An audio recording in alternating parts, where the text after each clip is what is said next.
Welcome to the Huberman Lab podcast, where we discuss science and science-based tools for everyday life. I'm Andrew Huberman, and I'm a professor of neurobiology and ophthalmology at Stanford School of Medicine. Today we are discussing skin health. Our skin is an incredibly important organ, not just for our appearance or because it serves as a barrier to the other organ systems of the body, but because it actually reflects the health status of all the other organs and systems in our body, including our brain. As well, you'll learn today about the direct and reciprocal relationship between the immune system and our skin. And if you think about it, you've seen this relationship in action before. When any of us is feeling fatigued or sick, the color, the tone of our skin tends to be a bit, quote unquote, off, at least for us, relative to what it normally is. Conversely, when we are feeling particularly well rested and vibrant and healthy, our skin reflects that. So today we will discuss the skin as an organ. We'll talk a little bit about the biology of skin so that everybody's on board the nomenclature of the different cell types in the skin and how they're affected by various things. And then we will discuss those things, such as sunlight and sun exposure as it relates to skin cancers. We'll talk about sunscreens, of course, something that I know garners a lot of interest these days and even some controversy. We will talk about common conditions of skin that concern people, such as acne, rosacea, psoriasis, eczema, and of course, we will talk about so-called anti-aging treatments for skin. That is, the things that can be done to help reduce the degradation of the protein components in skin, things like collagen, things that you can do to improve collagen turnover, as well as elastin. These are other proteins within skin that give skin its youthful, or in some cases, where it's degenerative, non-youthful appearance, things like wrinkles and sagging skin. So we'll talk about all of that. We'll also talk about the various products that have been developed in order to treat wrinkles, treat sagging skin, reverse acne, etc. We'll talk about which ones are safe, which ones are not safe, and which ones for which there still is no clear answer.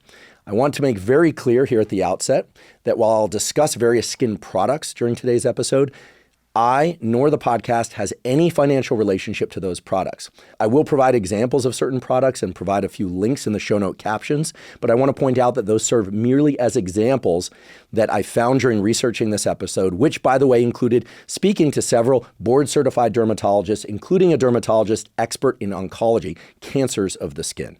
So by the end of today's episode, you will have a much clearer understanding about skin and what it is at the level of biology and function, its relationship to other systems in the body, including the immune system and gut microbiome, and you will be armed with the knowledge to make the best possible decisions for you in terms of skin health and skin care, depending on your age, your goals, and any current conditions you may have. Before we begin, I'd like to emphasize that this podcast is separate from my teaching and research roles at Stanford.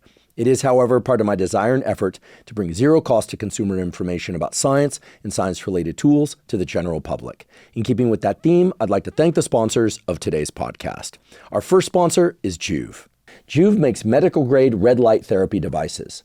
Now, if there's one thing I've consistently emphasized on this podcast, it's the incredible impact that light can have on our biology. Now, in addition to sunlight, red light and near-infrared light have been shown to have positive effects on improving numerous aspects of cellular and organ health, including faster muscle recovery, improved skin health and wound healing, even improvements in acne, reducing pain and inflammation, improving mitochondrial function, and even improving vision itself. What sets Joovv lights apart, and why they're my preferred red light therapy devices, is that they use clinically proven wavelengths, meaning it uses specific wavelengths of red light and near-infrared light in combination to trigger the optimal cellular adaptations. Personally, I use the Joovv handheld light, both at home and when I travel. It's only about the size of a sandwich, so it's super portable and convenient to use. I also have a Joovv whole body panel, and I use that about 3 or 4 times per week. If you'd like to try Joovv, you can go to Joovv, spelled JOOVV.com/Huberman. Joovv is offering an exclusive discount to all Huberman Lab listeners with up to $400 off select Joovv products. Again, that's Joovv, JOOVV.com/Huberman to get $400 off select Joovv products. Today's episode is also brought to us by BetterHelp. BetterHelp offers professional therapy with a licensed therapist carried out entirely online. I've been doing weekly therapy for over 3 decades. Initially, I didn't have a choice. It was a condition of being allowed to stay in school. But pretty soon I realized that therapy is critical to overall health. In fact, I consider doing regular therapy just as important as getting regular physical exercise, which of course I also do every week. Research tells us that excellent therapy includes 3 critical ingredients. The first ingredient is a strong rapport between you and the therapist, somebody that you can really trust and talk to about the issues that are concerning you. Second, great therapy should provide support in the form of emotional support or directed guidance towards the issues you're facing. And third, excellent therapy should provide insights, either directly from the therapist or that you arrive at, that you would have otherwise not been able to arrive at had you not had that emotional support and strong rapport. With BetterHelp, they make it easy for you to find an expert therapist with whom you can have those 3 critical components. And because BetterHelp is carried out entirely online, it can mesh well with your schedule. You don't have to commute anywhere. You don't have to find parking. You can fit it into essentially any schedule. If you'd like to try BetterHelp, go to betterhelp.com/Huberman to get 10% off your first month. Again, that's betterhelp.com/Huberman. Today's episode is also brought to us by ROKA. ROKA makes eyeglasses and sunglasses that are of the absolute highest quality. I've spent a lifetime working on the biology of the visual system, and I can tell you that your visual system has to contend with an enormous number of different challenges in order for you to be able to see clearly from moment to moment. ROKA understands all of that and has designed all of their eyeglasses and sunglasses with the biology of the visual system in mind. ROKA eyeglasses and sunglasses were first designed for use in sport, in particular for things like running and cycling. And as a consequence, ROKA frames are extremely lightweight, so much so that most of the time you don't even remember that you're wearing them. And they're also designed so that they don't slip off, even if you get sweaty. Now, even though ROKA eyeglasses and sunglasses were initially designed for sport, they now have many different frames and styles, all of which can be used not just for sport, but also for wearing out to dinner, to work, essentially any time and any setting. I wear ROKA readers at night or ROKA eyeglasses if I'm driving at night. And I wear ROKA sunglasses in the middle of the day anytime it's too bright for me to see clearly. My eyes are somewhat sensitive, so I need that. I do not wear sunglasses in the morning when I'm getting my morning sunlight viewing for sake of setting my circadian rhythm. But I do wear ROKA sunglasses often at other times throughout the day when it's very bright out. I particularly like the Hunter 2.0 frames, which I have as eyeglasses and now as sunglasses too.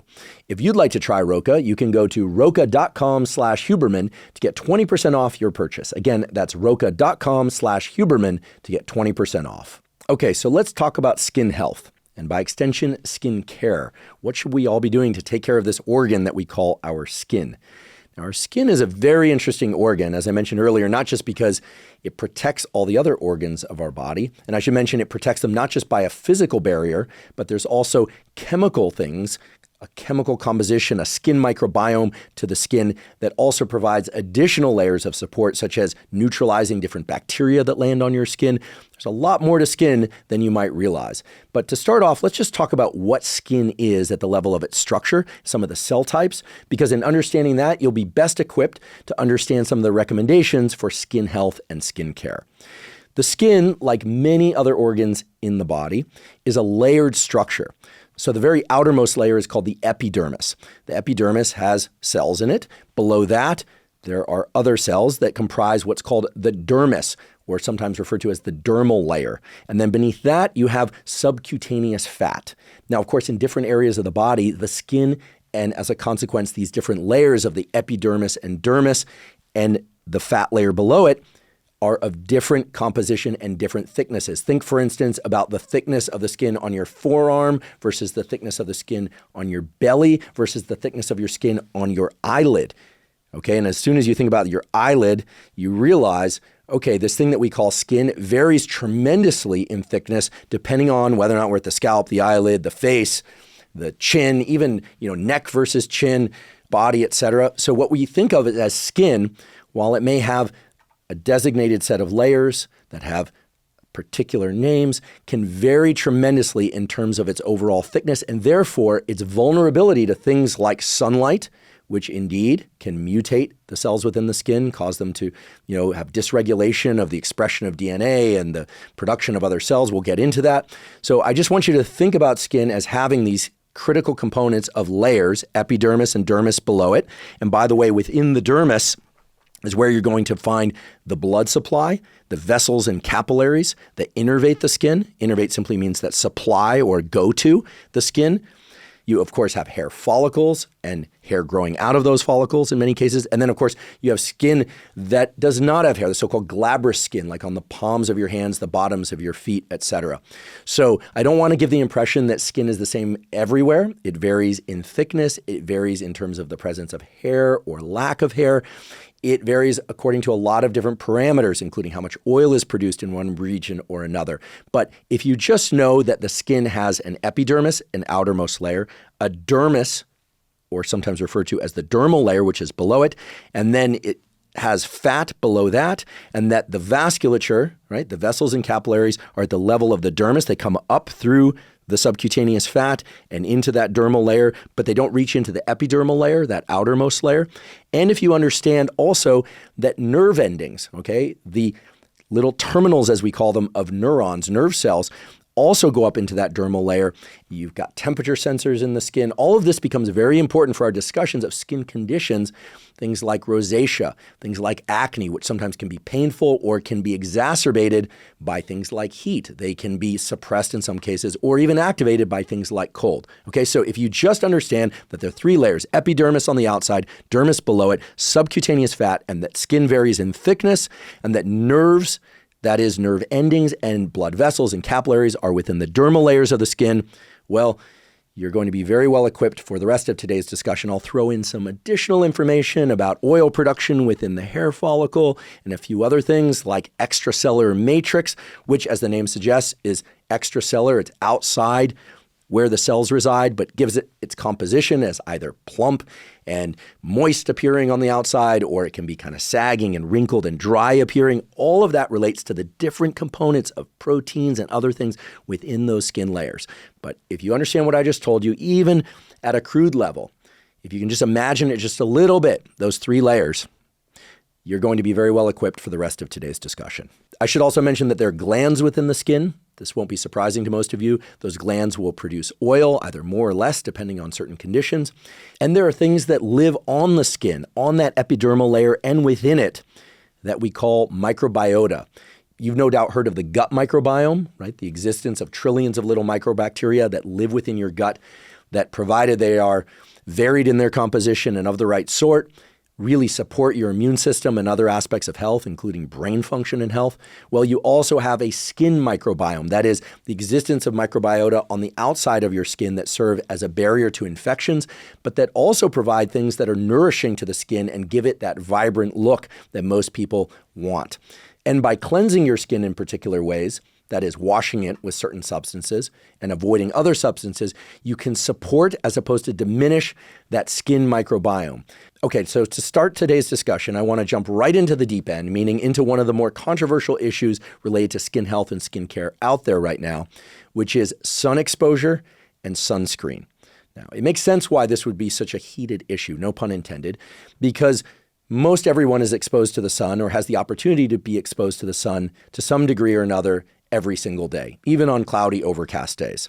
It's also the case that we've learned a lot in the last 10 years or so about how different sunscreens and their components may be good for us, may be less good for us. And today we're going to talk about what is known and what is still unknown. But before we do that, we need to take a step back and look at the context in which all this controversy is happening. My read of the online community as a whole, as it relates to sunscreen and sun exposure in particular, is the following. I think most everybody, I didn't say everybody, but most everybody out there seems to accept the idea that excessive sun exposure can cause certain cancers of the skin. That's the general belief out there. And there is good reason for that belief because indeed, the sun as full spectrum light includes long wavelengths. It's probably easier to think about those long wavelengths as the reds and oranges and yellows and so forth that are present. And well, they're always present from sunlight, but they're most obvious to us when the sun is low in the sky, so-called low solar angle sunlight at sunsets and also at sunrise. But of course, as full spectrum light, sunlight also includes UV, ultraviolet light of different types. We'll talk about those types today, as well as blue light and green light. And in midday sun, when the sun is overhead, we just see the sun as white light, right? Because containing all those different wavelengths. So while this is not a discussion about wavelengths and optics, for sake of today's discussion, just understand that long wavelength light tends to be more of the red, orange, yellow variety, okay, loosely speaking. And down at the other end of the spectrum, the short wavelength light is more of the blue and green and so-called ultraviolet light. So it's well accepted that light of different wavelengths, such as UV, blue light, green light, all the way out to red light, even near infrared light, can penetrate into cells. It can actually pass through surfaces. It turns out that long wavelength light can actually go deeper into the surface of our skin, right? It literally can penetrate just by shining a red light on your skin. It can actually penetrate the skin to a deeper layer than can short wavelength light like UV light. And it's well accepted that UV light, when it penetrates mostly that epidermal layer of the skin, that outermost layer, it can cause changes in the way that DNA functions. It can cause mutations such that DNA, which, as many of you probably remember from high school biology, DNA is transcribed into RNA, and RNA is translated into proteins. The proteins are the things that the cells produce. They're actually made up of proteins. Well, UV light can disrupt which DNA are expressed and how they are expressed, in some cases leading to overproduction of too many cells or disruptions in the functions of cells. And that's why people link UV light to skin cancer. That's the whole idea there. And that's the whole notion behind using sunscreens.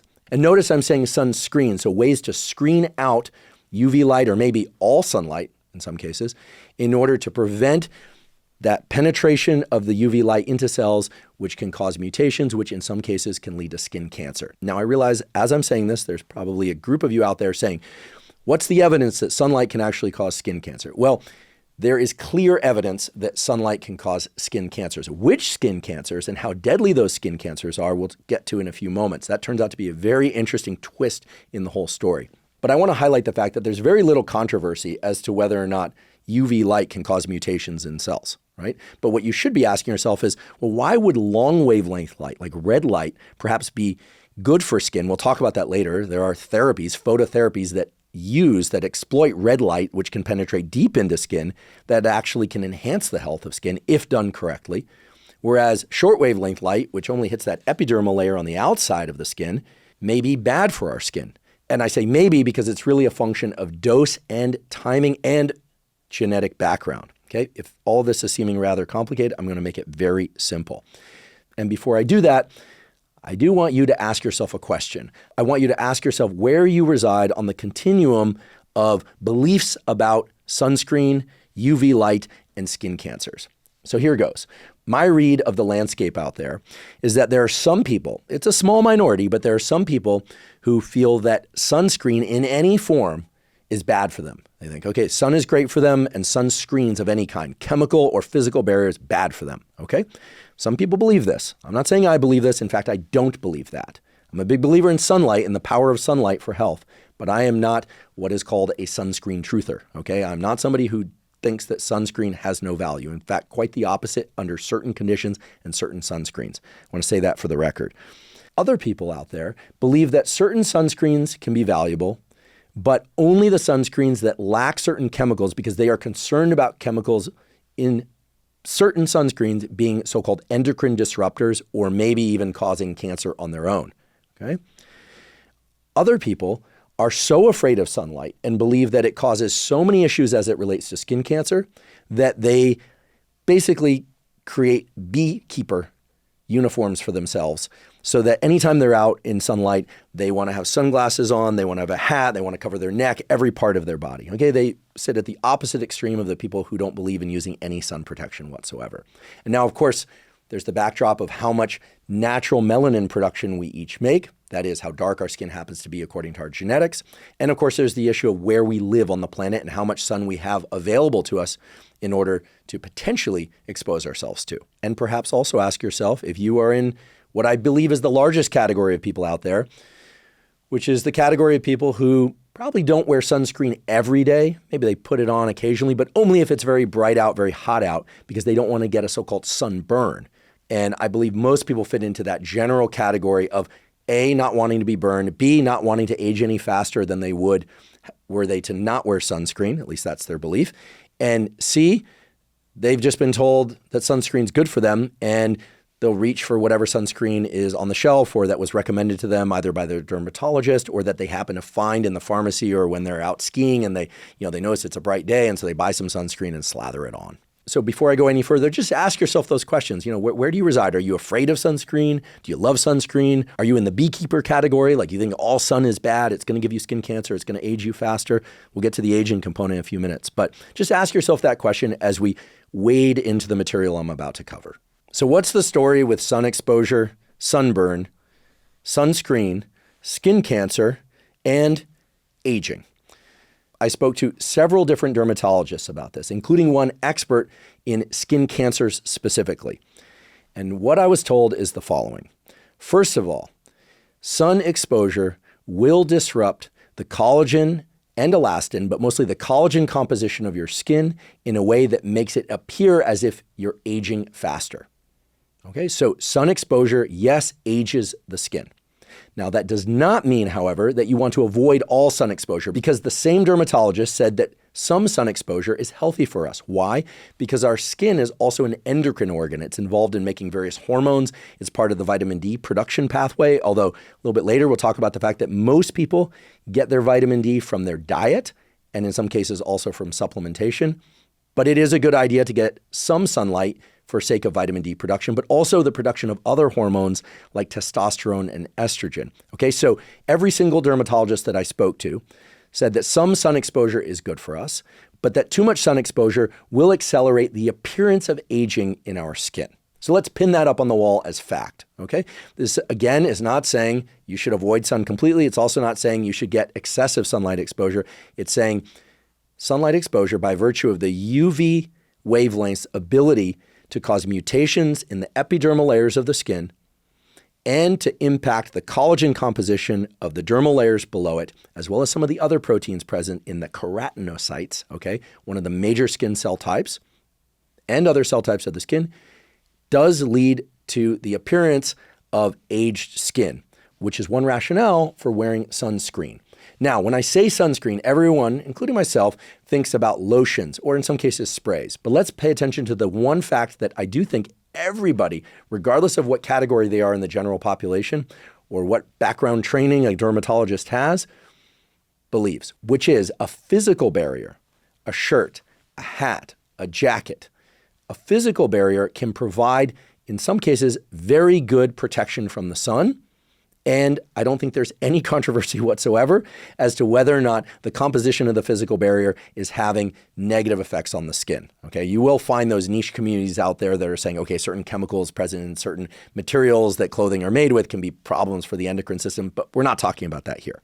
Okay, what I'm saying is that all dermatologists I spoke to, and I think most every rational human being on earth would say that a physical barrier can help to a great degree in order to protect our skin from the sun as it relates to sunburn, but also acceleration of the appearance of aging in our skin. Okay, so I don't think there's any dispute about physical barriers for protecting the skin. How much you want to protect your skin from the sun? Well, that will depend on what category you decided you were in from the earlier discussion. We'll get back to that. What else did all the dermatologists and skincare experts that I spoke to also agree upon?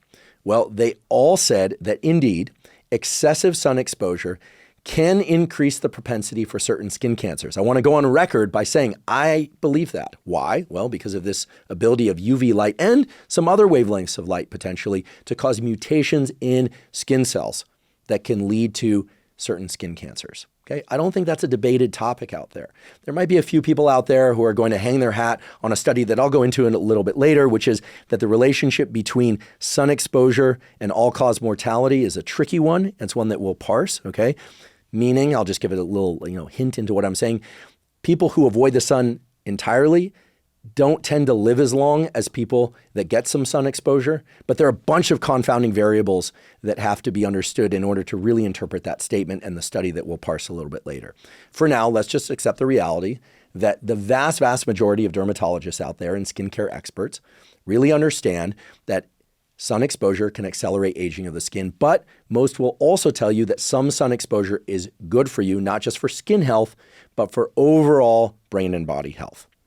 Now, as it relates to skin cancer, The dermatologist oncologist that I spoke to, all right, who did his training at Stanford, and I'll provide a link in the show note captions to his clinic, and you can learn more about some of his work. He's published some really nice papers, said the following, and this was surprising to me. He said, it turns out that the skin cancers that sun exposure causes, while they can be serious and should be taken seriously, they should be treated, those generally are not the most deadly of the skin cancers. Now, why would he say something like that? Okay, he said it because it turns out that there are lots of different kinds of skin cancer. Some of them arise or can arise through sun exposure. Others, and indeed some of the most deadly of skin cancers, are independent of sun exposure. And this is where things can get a little bit tricky. You'll hear out there, oh, sun can cause skin cancer, but not the skin cancers that kill you. I don't think that's really a fair statement.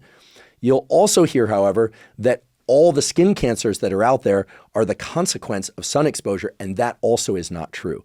And if anything, this provides motivation, not just on the part of the dermatologist, but it should be motivation from within all of us to make sure that we understand our background genetics, not just how much pigmentation we carry in our skin by virtue of our genetics, but we should know by asking, if you're not going to get genetically sequenced, which you can do nowadays, of course, but you should know whether or not your family, your genetics, tends to carry certain mutations that make you more prone to skin cancers in general, not just the type that can be exacerbated by sun exposure.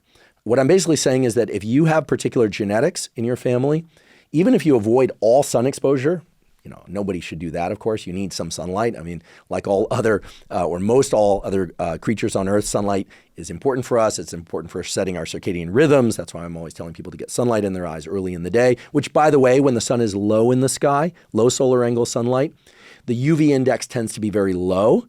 Okay, so you are at the lowest possible risk of getting burned, of getting any kind of mutations to your skin. That doesn't mean you should overdo it. It doesn't mean you should stare at the sun and damage your eyes. I've talked about this a lot on other podcasts, how to get morning sunlight exposure properly.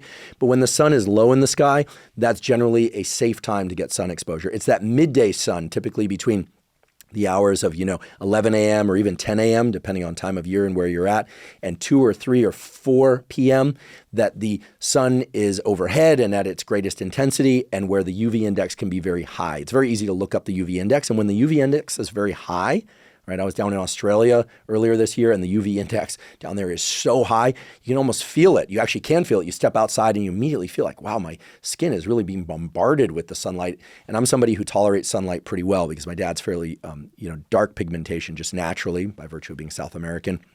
Normally I can tolerate the skin pretty well, but you should not rely on just that subjective feel. You should look up the UV index, and we'll provide a few links of good UV index sites that you can look up the UV index and where you might want to be extra cautious about providing a physical barrier or a chemical barrier to protect your skin. Now, a lot of people out there also believe that if you avoid sunburn, you're avoiding skin cancer.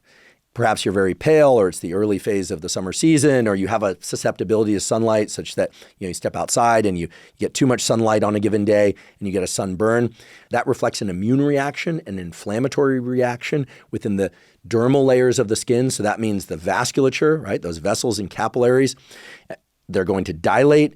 You oftentimes will get infiltration of things like cytokines, which are of the immune system. You get an inflammatory response. That's why it's red. That's why it's tender to the touch. The nerve endings there can be overly activated. So the reason why your skin actually feels warm, right, when you touch your sunburn is because, in fact, you have an activation of some of the nerve endings at that site, as well as the activation of the local immune system properties that give rise to, again, vessel and capillary dilation. It's a wound of sorts induced by excessive sun exposure.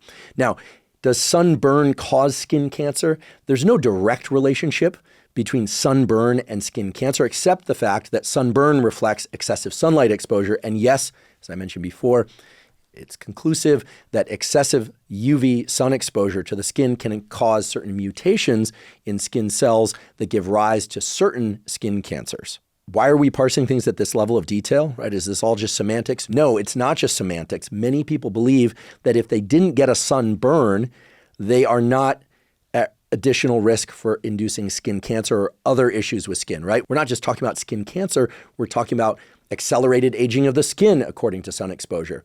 So let's make this very simple. You don't need a sunburn for the sun to accelerate the aging appearance of your skin. You don't need a sunburn to induce the kind of mutation that may, again, I want to highlight, may give rise to a skin cancer. It's also not the case that if you've got a sunburn or even multiple sunburns that you'll necessarily develop skin cancer, although by virtue of the fact that sunburn reflects UV exposure, multiple sunburns would reflect increased UV exposure and therefore increased risk for certain skin cancers. So all this to say, avoid sunburn however you can. And if you're somebody who just loathes sunscreen, that doesn't want to even hear the discussion we're about to have next about which sunscreens are safe and which ones appear to be less safe, if you're just one of these people that does not want to put sunscreen on because you're very concerned about whatever chemical might be in sunscreen, well then consider that the physical barrier of an article of clothing or a hat or a bandana of sorts can indeed shield you from the sun to some degree, often to a great degree. And again, I don't think there's any controversy as to whether or not those are safe. As many of you know, I've been taking AG1 for more than 10 years now, so I'm delighted that they're sponsoring this podcast. To be clear, I don't take AG1 because they're a sponsor. Rather, they are a sponsor because I take AG1. In fact, I take AG1 once and often twice every single day, and I've done that since starting way back in 2012. There is so much conflicting information out there nowadays about what proper nutrition is. But here's what there seems to be a general consensus on. Whether you're an omnivore, a carnivore, a vegetarian, or a vegan, I think it's generally agreed that you should get most of your food from unprocessed or minimally processed sources, which allows you to eat enough but not overeat, get plenty of vitamins and minerals, probiotics, and micronutrients that we all need for physical and mental health. Now, I personally am an omnivore, and I strive to get most of my food from unprocessed or minimally processed sources. But the reason I still take AG1 once and often twice every day is that it ensures I get all of those vitamins, minerals, probiotics, etc. But it also has adaptogens to help me cope with stress. It's basically a nutritional insurance policy meant to augment, not replace quality food. So by drinking a serving of AG1 in the morning and again in the afternoon or evening, I cover all of my foundational nutritional needs. And I, like so many other people that take AG1, report feeling much better in a number of important ways, such as energy levels, digestion, sleep, and more. So while many supplements out there are really directed towards obtaining one specific outcome, AG1 is foundational nutrition designed to support all aspects of well-being related to mental health and physical health. If you'd like to try AG1, you can go to drinkag1.com/Huberman to claim a special offer. They'll give you 5 free travel packs with your order, plus a year's supply of vitamin D3 K2. Again, that's drinkag1.com/Huberman. Okay, so before we dive into our discussion about sunscreens and the chemicals in sunscreens, let's just take a moment and talk about vitamin D. Vitamin D is important for a great number of bodily and brain functions. As I mentioned earlier, most people get their vitamin D from the foods they eat. If you eat dairy, in most countries, the dairy is fortified with vitamin D. Many people nowadays supplement with vitamin D anywhere from 1,000 IUs to 5,000 IUs. There are folks out there who perhaps even take 10,000 IUs. Seems a bit high for most people, but it's going to depend on how much sun exposure you get, the pigmentation of your skin. But there are a number of people, especially in countries where they don't get a lot of sun exposure in particular times of year, and maybe they're not eating enough dairy fortified with vitamin D, who would benefit from vitamin D supplementation. And many people find they feel better when they supplement with vitamin D. But I encourage you that if you're going to supplement with vitamin D, to probably start at the lower end of supplementation, like 1,000 to 3,000 IU, maybe 5,000 IU. Best would be to measure your vitamin D levels. Many people are surprised to find that even if they live in a part of the world where they get a fair amount of sun exposure, and they eat some dairy that's fortified with vitamin D, that for whatever reason, their vitamin D levels are still too low and benefit from supplementation with vitamin D. The dermatologist that I spoke to told me that yes, even if you wear sunscreen or a physical barrier, okay, this is interesting, even if you wear sunscreen or a physical barrier when you get outside into the sun, it can still have a positive effect on your vitamin D levels. This was surprising to me, but then, of course, it makes sense. Sunlight is full spectrum light. It's not just UV and short wavelength light. The ability for longer wavelength light to penetrate the skin is clear, and those longer wavelengths can also impart a positive influence on the vitamin D pathway. Okay, so if you're concerned about wearing sunscreen because you're worried that it's going to impair your vitamin D synthesis or metabolism in any way, probably no reason to be concerned. Now, if you're somebody who is in the beekeeper category, who's completely avoiding sun exposure for whatever reason, well, then you probably want to get your vitamin D levels checked, and you may want to rely on supplementation or something of that sort. At the same time, because of variation in genetic background, there will even be some of you out there who are super anti-sunscreen, who are peeling your shirts off all the time, who are getting lots of sun exposure, who may, surprisingly, have vitamin D levels that are still low. That's rare, okay, for all the obvious reasons, but it could still be the case. And indeed, some of the dermatologists that I spoke to said they occasionally have a patient like that. Vitamin D, as you may recall, is involved in a bunch of different things. It acts as a hormone. It's involved in calcium absorption. It's involved in some of the other hormone pathways. And I should mention that there's a study, I'll link to this in the show note captions, that shows that some amount of sunlight exposure to the skin, this is an Israeli study where they had people, get several tens of minutes of sunlight exposure in the afternoon during particular times of year. They didn't have them going naked outside. Okay, this was sort of like context and culturally appropriate. Skin exposure to the upper body and to the legs could induce increases in hormones such as testosterone and estrogen, which were correlated with, it wasn't causal, but it was correlated with improvements in mood, well-being, libido, etc. Well, some of that probably relates to testosterone and estrogen synthesis directly. Again, the skin as an endocrine organ.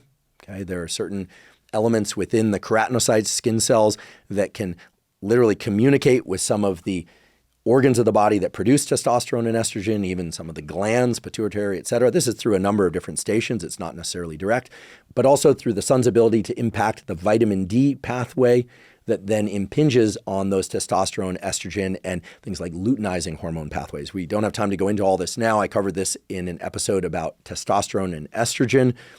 You have hormones such as luteinizing hormone, which then stimulate the gonads, the testes to the ovaries, to make testosterone and or estrogen. The skin is a not so obvious player in this whole thing, whereby external environmental stimuli, such as the availability of sunlight, which in most places in the world varies across the year, can stimulate more or less vitamin D production, luteinizing hormone production that can impinge on testosterone and estrogen production. These pathways are one of the reasons why when we get the right amount of sunlight, not too little, not too much, we feel better.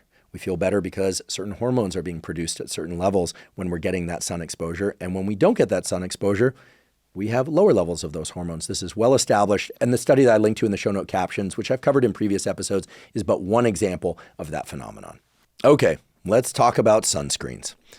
Now, the reason I changed my tone of voice with this is that if you look on the internet, you will see claims that I don't use or believe in sunscreen. That is just false. I've worn sunscreen my entire life. I don't necessarily wear it every day. I don't tend to burn easily. Okay, I have some natural level of pigmentation in my skin based on my genetics, as I mentioned earlier. But as we talked about earlier, just avoiding sunburn is not going to protect me or anyone else against certain sun-induced mutations in skin cells and the aging effects that sun can have. So I do believe in certain sunscreens, meaning I will put sunscreen on certain days, on certain parts of my body. However, I do believe, now having spoken to multiple dermatologists and looked into the literature very deeply, that there are certain chemicals in certain sunscreens that are of concern. I don't mean that if you put these on once or even twice that you are going to suffer negative consequences. I mean they are of concern, meaning we should pay attention to them, and when given the option, we should opt for the healthier choices. And in fact, there are known healthier choices. To make all of this very clear, I'm going to tell you what is very clear to the dermatology community at this point in time. Okay, in June of 2024, here's what we know. There are two major types of sunscreens out there. Well, really three. We talked about physical barrier before. No one argues about a physical barrier. No one's worried about the chemical composition of physical barriers, okay? When we talk about sunscreen, so lotions, creams, sprays, etc., there are two major types. The first are organic types, which is essentially chemical sunscreens. Okay, so when you hear organic sunscreens, that means chemical type sunscreens. And then there are inorganic types, which are sometimes referred to as mineral-based sunscreens. Here's what most everybody seems to accept, that mineral-based sunscreens, meaning sunscreens that tend to include either zinc oxide or titanium dioxide, or both in some cases, are generally thought to be safe up to concentrations of 25%. 25% is a pretty high concentration. You can find sunscreens out there that have 25% zinc oxide or 25% titanium dioxide. They're rare to find, however. More often you'll find sunscreens that have 15%, 10%, 18% zinc oxide, sometimes alone, or in combination with titanium dioxide. You'll find some pure titanium dioxide sunscreens out there, although those are a bit more rare, all right, a little bit harder to find. Here's the story. Zinc oxide and titanium dioxide reflect back UV light, those short wavelengths of light that would otherwise potentially cause mutations in your skin cells at the level of the epidermis, okay, and the outermost layers of skin. Remember, short wavelength light doesn't pass very deeply into the skin. Sunscreens containing zinc oxide and or titanium dioxide were engineered for that specific purpose, to reflect back UV light. This is very different than organic or chemical sunscreens, which contain certain compounds. These go by different names, oxybenzone, avobenzone. There are a bunch of these different chemicals that are contained in so-called organic or chemical sunscreens. Those chemicals in general don't serve to reflect back UV light, but rather absorb UV light. Okay, so when they're applied to the skin, they're designed to absorb the UV light so that the UV light can't negatively impact the skin. Those chemical, aka organic components within organic sunscreens, again, sometimes called chemical sunscreens, are designed to absorb UV light. Mineral-based sunscreens, so-called inorganic sunscreens containing things like zinc oxide or titanium dioxide, are designed to reflect back UV light. Why am I telling you this? Well, I'm telling you this because it's generally believed that the zinc oxide and titanium dioxide containing sunscreens are safe up to concentrations of 25%, whereas there is some concern about the chemicals within chemical, aka organic sunscreens, as potential endocrine disruptors, so disrupting things like testosterone synthesis, estrogen synthesis, and other hormones. It's not all just about testosterone and estrogen, folks. Other hormone pathways that many people, including some governing bodies and agencies that assess the safety of different cosmetic and sunscreen products, are concerned about. Now, how concerned they are depends on where you are in the world, okay? So in Europe, they have different stringencies for what is considered safe versus unsafe or just of concern, as opposed to in the US. Here's what every dermatologist in the US, because those are the ones I spoke to, told me, which is that it is advised that on children younger than 6 months of age, you do not use chemical-based sunscreens. Why? Well, young skin, even the skin on the external part of the body, in children 6 months or younger, acts more like mucosal skin in that it can very easily absorb things transdermally through the skin. However, even as we age, so into puberty, our young adult years, and even into our elderly years, there is still a capacity for things to pass transdermally through the skin, although because of some of the additional barriers formed within the dermal and epidermal layers of the skin, things like extracellular matrix, the changes in collagen, etc., there is less tendency for compounds to pass transdermally through the skin. Now, that just simply highlights the fact that if you are a very young person, or if you're applying sunscreen to a very young person, maybe 6 months or younger, but also perhaps older, depending on how careful you want to be, to avoid these chemical-based sunscreens. There is very little, if any, evidence that the mineral-based sunscreens are of concern for transdermal passage into the skin at concentrations of 25% or less, meaning sunscreens containing zinc oxide and titanium dioxide are probably safe, or at least have been deemed safe enough that they are freely available on the market, and we are told that they are safe for people of all ages. So if you are somebody who is concerned about the chemicals in sunscreen, most every dermatologist or chemist who works on sunscreens will tell you, well, mineral-based inorganic sunscreens are going to be your safer option if you're concerned. But get this, the chemical-based sunscreens, while some of the chemicals in them indeed can be quite scary when you read the literature, you look at some of these things like oxybenzone, avobenzone, and some similar chemicals, even at low concentrations, have been shown to be endocrine disruptors. People talk about how the fact when they apply these sunscreens, they can taste them in their mouth. There's a lot of fear around these, and some of that fear is substantiated. When one goes and looks at the studies that have been done on these chemical-based sunscreens, you may find it interesting to note that the way these studies were done often involves having people apply a ton of these chemical-based sunscreens, like 2 full bottles of these sunscreens over the course of a very short period of time, and then have their blood drawn, and then it's revealed that some of these chemical components are within the blood. So a big issue that's not often discussed because it's very difficult to control for in a natural setting, but is straightforward to control for in a laboratory setting, is how much sunscreen one is applying and how often and across how many years of time. So there's no real prescriptive that can tell you, hey, if you put chemical sunscreens on once, that's problematic. Although certainly pay attention to that 6 months and younger, what is essentially a rule that I mentioned earlier. And do not put chemical-based sunscreens on really young kids. You might want to avoid them entirely depending on how stringent you are about this stuff. But when it comes to chemical-based sunscreens, personally, I avoid them. But then it becomes a question of if you could only use a chemical-based sunscreen, you simply look at the label. Some of these have, by the way, zinc oxide, titanium oxide, and chemical-based components. Okay, keep that in mind. Some are purely mineral-based, some are purely chemical-based. But if you look at a sunscreen label, you go, okay, well, this is the only thing available on this very hot day with a very high UV index, and otherwise I'm going to get a burn. Well, if you're really concerned, then I would resort to a physical barrier. If you are less concerned, then you could perhaps tell yourself, okay, you get to put it on that day, but you might not want to use it every day. And you might want to use a small volume of it, right? Or maybe just on parts of your face or your ears or your neck that are particularly sensitive to sun. Okay, these are the things that need to be taken into consideration. But when we step back from all of this, all of the literature, including, by the way, some of the literature that assessed, and I'll put a link to this review, a review on the potential neurotoxicity of titanium dioxide nanoparticles. I'll get into this in a moment. It has been explored whether or not titanium dioxide is more risky than zinc oxide. I'll talk about that in a moment. But when you step back from all of this, here's what you get. Physical barrier, no one argues about that. No one believes that clothing is dangerous per se when it comes to avoiding excessive sun exposure. Again, excessive relates to your skin tone, your background genetics, your activities, and where you are in the world and what time of year. Okay, very specific to your needs. Very few folks are concerned about mineral-based inorganic sunscreen. So if you want to use sunscreen, as many people do, and you want to make sure that it's not an endocrine disruptor and it's not a neurotoxin or something else that's been raised for some of these chemical-based sunscreens, well then find a sunscreen that has 25% less zinc oxide and or titanium dioxide.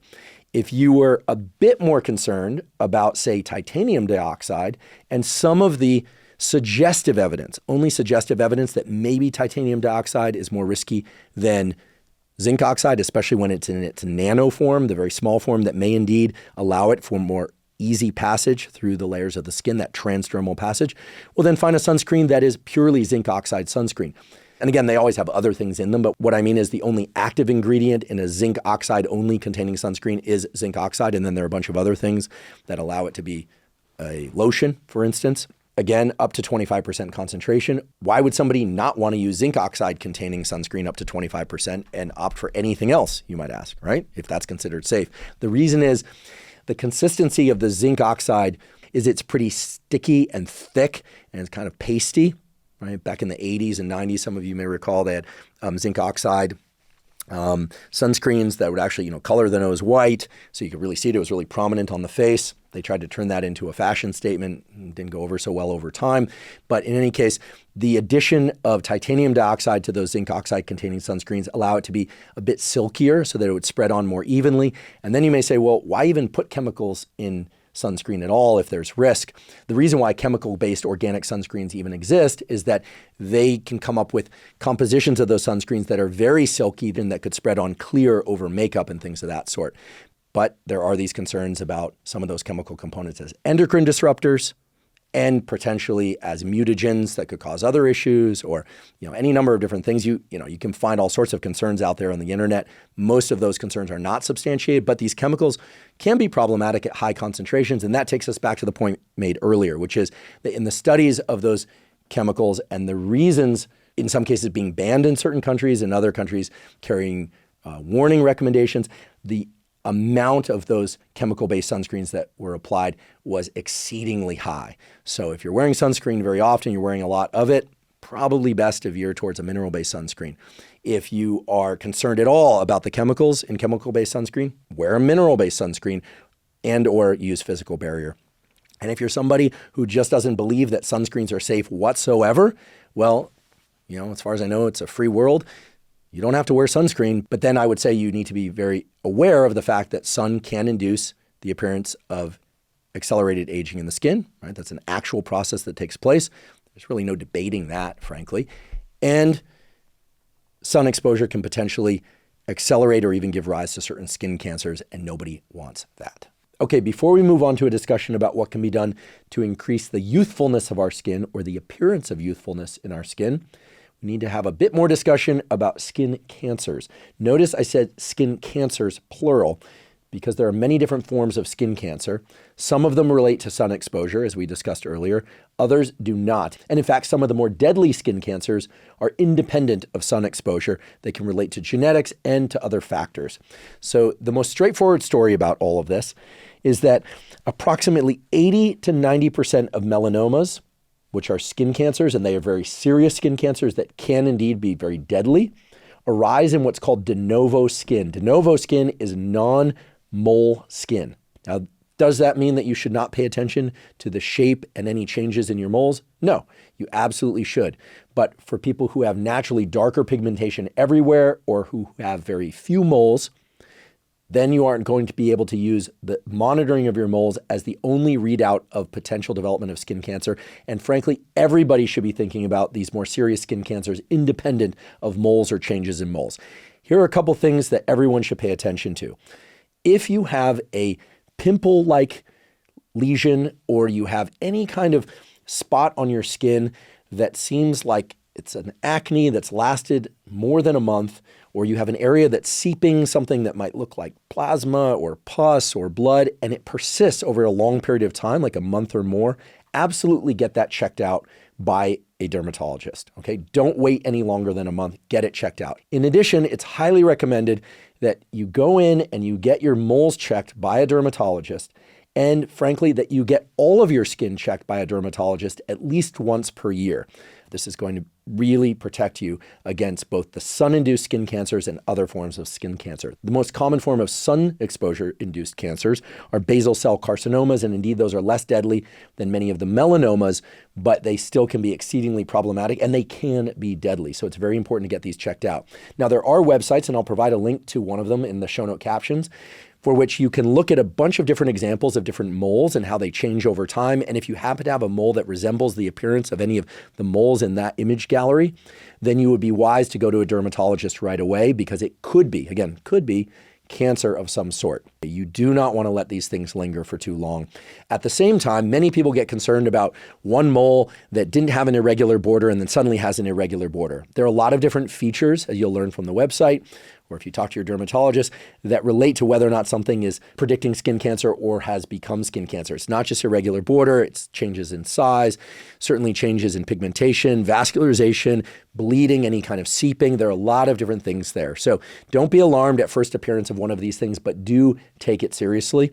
And keep in mind that there are things that your dermatologist can do to help prevent certain skin cancers. So for instance, there's a growing trend now among dermatologists to suggest laser resurfacing of skin. That is a laser used to essentially disrupt that epidermal outermost layer, turn it over so that it regenerates, because it can indeed regenerate, to create new cells there. Keep in mind that UV light and other factors in the environment can cause mutations within that skin layer. Sometimes they're caused by genetic factors, but often environmental factors like sun and chemicals and other things.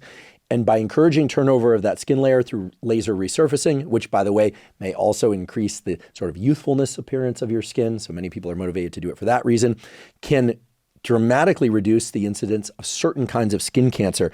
In fact, the dermatologist that I spoke to, who's an expert in derm-oncology, cancers of the skin, said that laser resurfacing can cause a 30% reduction in skin cancers because of this ability to rejuvenate that epidermal layer. And that's especially true for areas of the body like the face, ears, neck, tops of the hands, etc., for which the sun often induces the most damage, because those are the most exposed parts of the body on a regular basis. And by the way, this whole thing about skin cancer is not a trivially small number. It's a big number. In the US alone, there are up to 4 million cases per year of what's called squamous cell carcinoma, one of these forms of skin cancer. So getting checked out by a highly qualified dermatologist on a yearly basis, maybe even more if you're really concerned about this, because you have a lot of familial, genetically inherited skin cancers, things of that sort, is really highly advised. I'd like to take a brief break and acknowledge one of our sponsors, LMNT. LMNT is an electrolyte drink that has everything you need. That means the electrolytes, sodium, magnesium, and potassium in the correct amounts and ratios, and nothing you don't, which means no sugar. Now, I and others on this podcast have talked about the critical importance of hydration for proper brain and body functioning. Even a slight degree of dehydration can diminish cognitive and physical performance. It's also important that you get adequate electrolytes. The electrolytes, sodium, magnesium, and potassium, are critical for the functioning of all the cells in your body, especially your neurons, your nerve cells. Drinking LMNT dissolved in water makes it very easy to ensure that you're getting adequate hydration and adequate electrolytes. To make sure I'm getting proper amounts of hydration and electrolytes, I dissolve 1 packet of LMNT in about 16 to 32 ounces of water when I wake up in the morning, and I drink that basically first thing in the morning. I'll also drink LMNT dissolved in water during any kind of physical exercise I'm doing, especially on hot days when I'm sweating a lot, losing water and electrolytes. They have a bunch of different great tasting flavors of LMNT. My favorite is the watermelon, although I confess I also like the raspberry and the citrus. Basically, I like all the flavors. And LMNT has also just released a new line of canned sparkling LMNT. So these aren't the packets you dissolve in water. These are cans of LMNT that you crack open like any other canned drink, like a soda, but you're getting your hydration and your electrolytes with no sugar. If you'd like to try LMNT, you can go to drinklmnt, spelled lmnt.com/Huberman, to claim a free LMNT sample pack with the purchase of any LMNT drink mix. Again, that's drinklmnt.com/Huberman to claim a free sample pack. Now, with respect to everything we talked about sun exposure, sunscreen, and skin cancer, I'd be remiss if I didn't discuss a study that's often used kind of as a wedge or a weapon in the online debates about sun exposure, skin cancer, and mortality. And the title of this study is, quote, Avoidance of Sun Exposure as a Risk Factor. That's right, sun exposure as a risk factor for major causes of death, a competing risk analysis of the melanoma in southern Sweden cohort. So the basic design of this study was to evaluate people's self-reported amount of sun exposure across many years, and then to correlate that with all-cause mortality. And then to relate it to different causes of disease, in particular cardiovascular death, compare this to smokers. Keep in mind that some of the people who were reporting their sun exposure were smokers, some weren't. And the conclusion of this study that drew a lot of attention and continues to draw a lot of attention is the following. Quote, and here I quote from the abstract, non-smokers who avoided sun exposure had a life expectancy similar to smokers in the highest sun exposure group. Okay, I'm going to repeat that. Non-smokers who avoided sun exposure had a life expectancy similar to smokers in the highest sun exposure group. So what many people take this to conclude is that avoiding sun exposure is as dangerous as smoking, okay? That's not the conclusion that I'd like you to take away, because what this study basically shows is, and here I continue, quote, compared to the highest sun exposure group, life expectancy of avoiders of sun exposure was reduced by 0.6 to 2.1 years. So you go, wait a second, can this really be true? That people that are avoiding sun exposure have a lower life expectancy than people who get sun exposure? And indeed, in this particular study, that does seem to be the case, but the interpretation of this is not completely straightforward. Here's what we know. Getting some degree of sun exposure appears to be good for life expectancy. That is true. But is it directly related to sun exposure? That's a critical question. And is the increased sun exposure that one gets, if you do get sun exposure, linked to other issues, in particular, the development of melanoma? As you recall, melanoma was even in the title of the study. So here's how I think we should think about this study. It does appear that getting sun exposure is correlated with longer life expectancy, but there could be any number of different reasons for that. For instance, people that are getting regular sun exposure presumably are also enhancing activation of the vitamin D pathways, which is related to any number of different things. They no doubt are experiencing increased feelings of well-being. I talked about papers that have substantiated that earlier, and frankly, we didn't even need a scientific study to substantiate that, although it's always great to have it.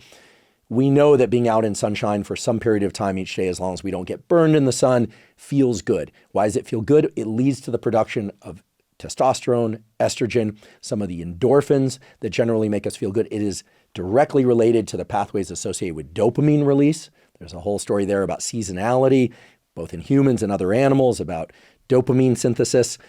When we get sunlight, There's elevated dopamine and serotonin and testosterone and estrogen and feelings of well-being and libido. This is all well substantiated in animal models and humans. So getting sun exposure makes people feel good. When people feel good, they tend to be lower stress. When people are feeling good and they have energy, because there indeed is a direct relationship between sun exposure, especially to the eyes early in the day, and our feelings of elevated mood and alertness and energy. They tend to exercise more, walk more. And of course, if you're outside exercising more, walking more, cycling, swimming, you're also going to get more sun exposure. And we know that exercise is strongly related to improved or extended life expectancy. Okay, so the study basically says getting sunlight as opposed to very little sunlight is good for life expectancy, but it doesn't say get too much sunlight, right? Because, and this is interesting, it is very clear that the people who lived longer because they were getting more sunlight also tended to have more cancers, including melanoma. But this is a very important point. It's also the case that the longer one lives, the more likely you are to develop a cancer. Okay, so as you can see, these studies that many people just draw one straightforward conclusion from, such as people who get less sun exposure don't live as long as people that get more sun exposure. Well, that's true, but when you get more sun exposure, very likely you're doing other things like exercise and feeling better that relate to living longer. So it's very difficult, if not impossible, to isolate one single variable, in this case, sun exposure, as the key variable. However, I'm happy to go on record saying that we know from so many studies of animal models and humans that sun exposure, especially early day sun exposure when the sun is low in the sky to set your circadian rhythm, and late day sun exposure, okay, I'm not talking about middle of the day getting baked in the sun and sunburned or things of that sort, but around the time of sunset, especially sun exposure to the eyes, is powerfully modulating your circadian rhythm to elevate daytime mood, focus, and alertness and improve sleep, both of which are strongly correlated with improvements in mental health, immune system function, feelings of well-being, enhanced cognition. I mean, there's this whole story about people with Alzheimer's and disruptions in circadian rhythms and sleep. So sun exposure to the eyes in terms of setting circadian rhythm, powerful improvement of life expectancy and immediate health. Sun exposure to the skin, no doubt, very powerful positive modulators of certain hormone and neuromodulator pathways, such as dopamine, testosterone, estrogen, and so forth, that make people feel good and do things generally that are good for them. Okay, generally, not all the things people do with elevated dopamine, testosterone, and estrogen are good for them. We know that for sure. But getting some sunlight, that is some appropriate dosage of sunlight, especially to the eyes early in the day. Don't stare at the sun, don't damage your eyes, but getting some of that sun exposure to your eyes early in the day and some to the skin, especially in the early and later part of the day, clearly is positively correlated with various health metrics in terms of mental health and physical health, and not surprisingly with lifespan. So I mentioned the study because I do think it's very interesting, right? I think it's really interesting that people who completely avoid sunlight are not living as long as people who get some sun exposure. And some of this actually is on par with what's experienced with cigarette smoking. I think something that everyone agrees is negative in terms of life expectancy, and certainly is not good for a great number of different systems within the brain and body. But I think the study sometimes is used to highlight the wrong conclusion, which is that sunlight itself is extending lifespan. I think that very simple conclusion can be taken too far and can start to negate some of the equally important messages about excessive sunlight exposure causing certain problems as it relates to skin cancers, which we talked about earlier, as it relates to things that you can do in order to offset some of that risk with, if I were to suggest, a physical barrier if you need it, a chemical-based sunscreen if you choose to use sunscreen, and of course, that's an independent choice that each of us have to make for ourselves. Okay, let's talk about youthfulness of skin, or the appearance of youthfulness in skin. Before I did this episode, I put the call out on social media for questions about skin and skin health, and I must say that the vast majority of questions related to this topic. And it's a very interesting one because it relates to a lot of decisions that people are making about what to do, what to buy or not buy, as the case may be, and it is an enormous, probably hundreds of billions of dollars industry, if not trillion-dollar industry over time. This business of devices, products, and procedures to try and reverse aging or the appearance of aging in skin, or even create de novo new synthesis of collagen in skin and other things to make skin look more youthful. Okay, so if we step back from this whole area, we have to ask ourselves, what do we know for sure about what makes skin look youthful? And what can be done to make skin look more youthful? And to understand the answers to those questions, we simply have to go back to the beginning of today's discussion for just a moment.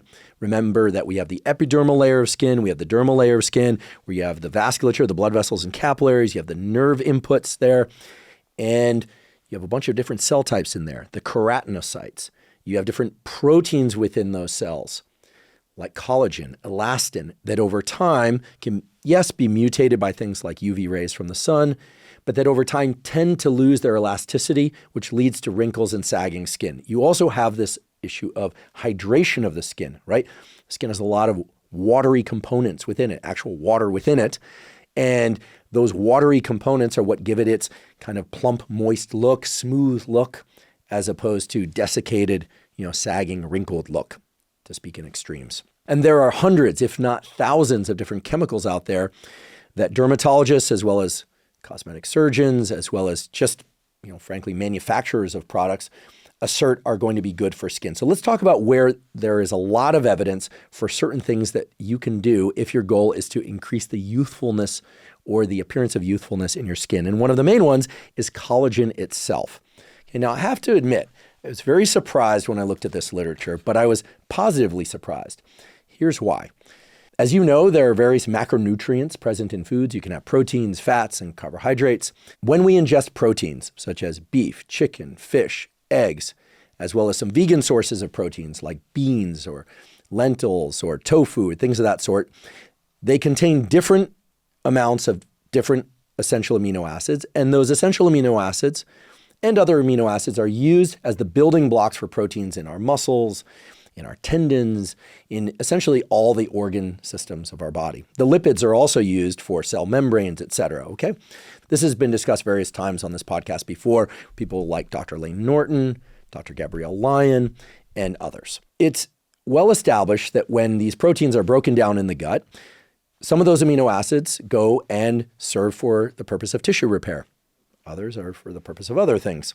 What most people in the field of nutrition agree upon, and what certainly I believe, is that if you were to, say, eat a little bit of liver, right? You might have a little bit of cooked liver, or a little bit of skeletal muscle in the form of like a steak, that there's no selective trafficking of the amino acids that are broken down from the liver that you eat to your liver, right? So when you hear that eating liver supports your liver, it may do that by the broad process of certain amino acids and vitamins and lipids, et cetera, serving your liver and other organ and tissue systems of the body, but not selectively your liver. However, when we talk about collagen, this protein that forms one of the most essential aspects of what makes our skin what it is, which is elastic and to have some tensile strength where you can push on it, it returns to its original position, especially if it's well hydrated, and makes our skin very youthful in appearance when we're young, and then as it degrades when we get old, makes it look less youthful, wrinkles and sagging and so forth.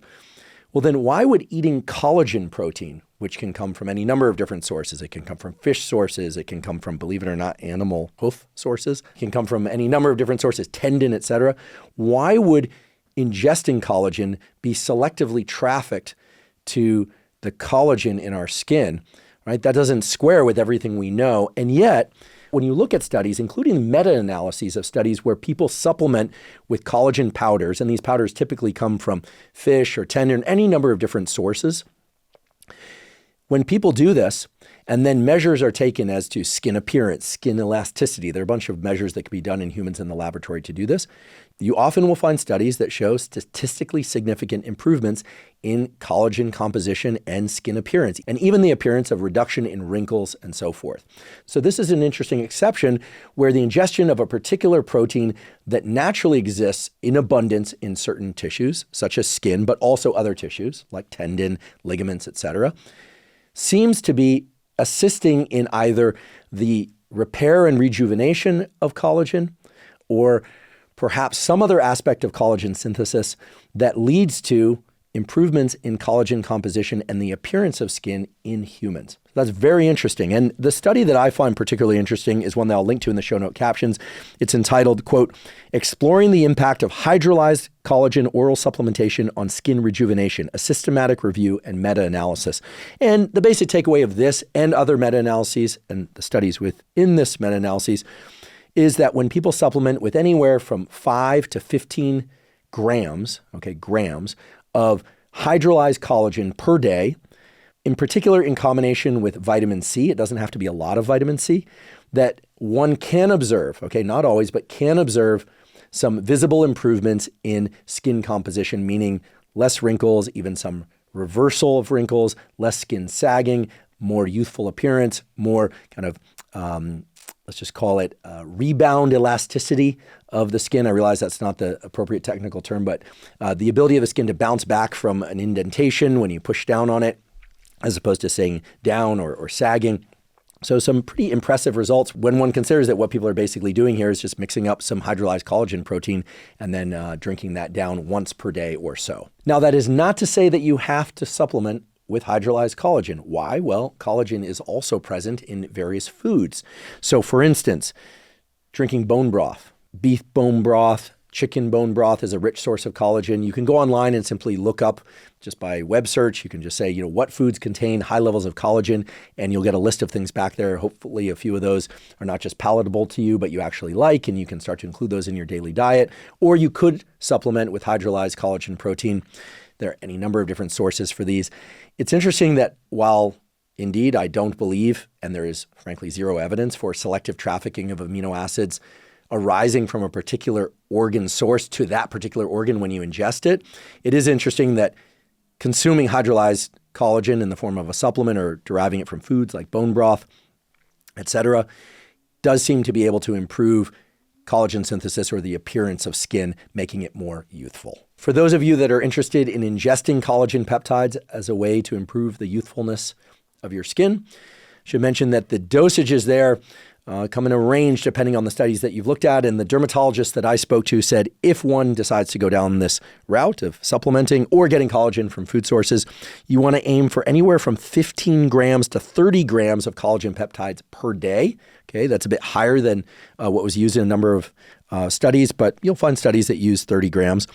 And that whole process can be augmented, can be improved through ingestion of 500 to 1,000 milligrams of vitamin C as well. But check the label on those collagen peptides that you might be supplementing with, because oftentimes they already include that 500 to 1,000 milligrams of vitamin C. I should also mention that the dermatologists I spoke to said that they like collagen protein supplementation, not just for the reasons discussed up until now, but that they like them for a number of other reasons, such as the potential anti-inflammatory effects of collagen proteins. To be honest, I don't know what the exact mechanism of that is. Maybe if you get a certain protein threshold, inflammation is down. But anyway, that's still cryptic to me. But in any case, they did describe some of the potential mechanisms by which collagen ingestion can do its thing in terms of improving youthfulness. It's broken down in the blood into dipeptides and tripeptides, which then are used within the collagen itself of the skin. This is the hypothesis. And that it can increase the chemotaxis, the mobility of fibroblasts, which make up some of the skin tissue and give rise to the appearance of more youthful skin. There's also evidence that ingestion of hydrolyzed collagen peptides can improve the elasticity of the skin barrier on the outside, right? Make it look nice and taut. If I guess we say nice, we're sort of passing subjective readout on this. Make it appear taut through the increase of certain proteins unrelated to collagen, such as filagrins, elastins, etc. What about other peptides? Okay, so this is a big topic nowadays, especially in the online communities. I did an entire episode of this podcast about peptides. Keep in mind that insulin is a peptide. Ozempic, what is essentially an agonist for glucagon-like peptide 1. This is a very popular prescription drug now for the treatment of obesity and for the treatment of diabetes. There are lots of things that qualify as peptides. A peptide is simply a small chain of amino acids. A polypeptide is a bit longer chain of amino acids, and then proteins are made up of amino acids. Okay, so when we say peptides, that means many, many things. But these days, when you hear about quote unquote peptides, especially in online communities, generally people are referring to exogenously given, okay? So pills ointments, or more typically injections of peptides that are designed to achieve some specific biological or physiological outcome. And one of the more common of these peptides being used nowadays is one that I've talked about before called BPC 157, Body Protection Compound 157, which is essentially a synthetic version of something found in gastric juice in all of us. It's known that certain peptides within the gut that BPC 157 is known to mimic, or it actually is a synthetic version of that exact sequence or a portion of that sequence, can assist in tissue and wound repair of different kinds, tendon, anything involving fibroblasts. All of that has been well demonstrated in vitro in a dish, okay, so not in vivo, as well as in vivo in certain cases, but only in animal models. To my knowledge, there's only one study, and frankly, it's not a very good study at all, on BPC 157 in humans, and yet a lot of people are taking BPC 157 either orally in the form of a capsule or pill, or more typically injecting it. What does it do, or what does it likely do in humans? We know from animal models that BPC 157 increases angiogenesis, the growth of capillaries and blood vessels. We know this. It can accelerate wound healing by virtue of increasing fibroblast motility. For this reason, it's used post-injury in sports. It's used by people who want to build more muscle. It's used by endurance athletes. It's used for cosmetic purposes. Anytime people are using BPC 157 for any of those purposes, it's likely that they're using it in part to increase the blood flow that's available to a given tissue and the repair of that tissue. Now, again, I do want to caution people that there is very little, basically no evidence in humans besides the anecdotal evidence that people say they healed faster. What I do know is that anytime you get vascularization of tissue, you're going to get improved blood flow, so it all makes sense mechanistically. I also know that vascularization due to BPC 157, even if it's injected locally into a given tissue, is likely to occur globally throughout the body. This is why some people taking oral BPC 157 or injecting it, just subcutaneously at the level of, their stomach, a little bit, under the skin at the level of their stomach, report faster wound healing even in a distal limb or like a hand or a nerve injury in their foot or something like that. That also tells us that there's going to be increased vascularization of other tissues, such as skin, such as tumors, if tumors exist. So you need to be very careful. I need to say that up front as a cautionary note because it is very clear that many people are starting to either inject BPC 157 or apply it in the form of a topical cream in effort to get more vascularization of skin in order to make that skin appear more youthful. And more products are out there that contain BPC 157. I can't in good conscience recommend those products. I can only offer to you the likely mechanism by which they work, if they work, and also offer you the caveat that it is unclear that BPC 157 can go transdermally if it's applied topically. So if you put it on a, say, wrinkly portion of your face, so like I've got crow's feet. Crow's feet come from either aging, smiling, or both. The crow's feet are the kind of wrinkles that extend out the corners of your eyes when you smile, or for me, because I'm 48, probably do that even when I don't smile. The logic would be that if you take a cream containing BPC 157 and you put it on there, that you'll get increased vascularization of that area, delivery of more growth factors and nutrients, and those wrinkles will either be halted in their aging progression or that they will reverse. That's the logic. To my knowledge, there are no clinical studies, and I'd love to know from you if you've tried these products. Please put your experience of those in the comments on YouTube so we can get a sense of whether or not people are having good results with this. That, of course, is not a controlled study, but I'm very curious as to know. Many of the products that contain BPC 157, by the way, also contain copper. Copper is a trace mineral. It's found in your diet. There is some evidence that copper is important for some of the collagen and other elements of skin synthesis pathways. And so the mechanistic logic and the biochemical logic is there on paper. However, it's also clear that ingesting too much copper can induce an inflammatory response and would lead to the exact opposite desired effect that people who are using copper, and usually copper BPC containing products, are taking them for, which is to halt or reverse the appearance of aging in their skin. Why am I going through this whole gymnastics of, BPC 157 and copper? Well, because nowadays, many products are starting to include quote unquote peptides for skin rejuvenation. And most often those peptides are of the copper variety, of the BPC 157 variety, and oftentimes also with things related to collagen synthesis, sometimes collagen directly. So you'll find oral products that one takes by pill form that are BPC 157, copper, and collagen, or things that promote synthesis of collagen. You'll find ointments that are pure BPC 157, still unclear if those go transdermal. Okay, so this is still a very, very young science, and most of this is not being explored in randomized controlled trials. However, I know some of you out there are pretty experimental. You like experimenting with this kind of stuff. You like hearing what's working for other people. Here's what I suggest. If a sunscreen or a lotion or a pill or an injection is asserted to contain peptides to help with skin rejuvenation, make sure you look and see which specific peptides are included. Know the risks associated with BPC 157. It's uncertain risk about acceleration of tumor growth, but the mechanistic logic is just as strong for that with BPC 157 as it is for BPC 157 encouraging vascularization of any other tissue, muscle, tendon, ligament, or skin for that matter. So I'm not telling you what to do, just know what you're doing and understand the likely mechanisms behind it in the absence of any of these randomized controlled trials. I will say, in service to making sure that your diet and or supplementation includes enough trace mineral copper. Copper has been shown to play a key role in DNA repair, which is a critical component of the turnover of collagen and other proteins in skin. It has been shown to reduce so-called reactive oxygen species, so it serves as a so-called antioxidant. And this relates to what I just said, reduced inflammation, but too much copper is a problem. So I wouldn't run out and start supplementing with excessive amounts of copper. Please don't do that. But you want to make sure that you're getting sufficient amounts of copper from your diet. And you can simply look up online what sufficient amounts of copper are, given it's a trace mineral. And it's very likely that if you ingest any kind of supplement that is a multivitamin mineral supplement or a foundational nutrition supplement, that includes at least some copper. So it's likely that you're sort of quote unquote topped off in terms of the amount of copper that you need, but very unlikely to be excessive amounts of copper. But if you start supplementing with copper beyond that, again, you can induce an inflammatory response. So it's a dosage kind of middle ground issue there. You don't want your copper too low. You don't want your copper too high. You want it right there in the middle. Okay, as I mentioned before, we will talk about other components of food that are great for skin health. And we'll also talk about components of certain foods like advanced glycation end products.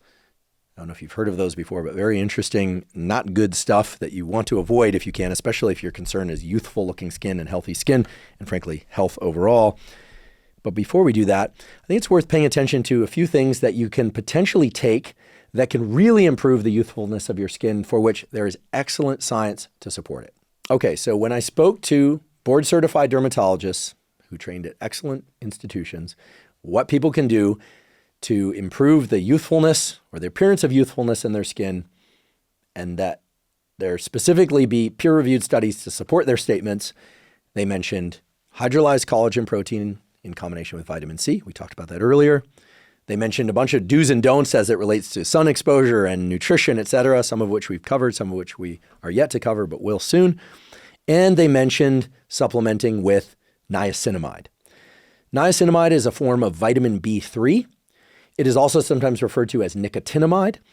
And I was told that when taken at twice per day, at a dosage of 500 milligrams per dose for a total of 1 gram or 1,000 milligrams per day, that niacinamide supplementation can increase the production of ceramides, which relate to the lipids in skin that improve the moisture in skin. And by the way, moisture in skin is a key component of the youthfulness or plump appearance of that skin. And when I say plump, I don't necessarily mean outwardly rounded plump. I mean the fact that the skin looks like the outermost layer of the skin, which you now know as the epidermis, is kind of taut, and the skin looks hydrated and smooth at the level of its outer appearance. All of that is improved by niacinamide supplementation, but that the supplementation has to be carried out for 3 to 6 months or more before that effect is noticed. Now, the origin of the niacinamide effect on the youthfulness of skin could also be related to the fact that there's evidence that niacinamide supplementation can reduce inflammation of skin overall. We haven't talked so much about the immune-skin relationship, although as I alluded to at the beginning of the episode,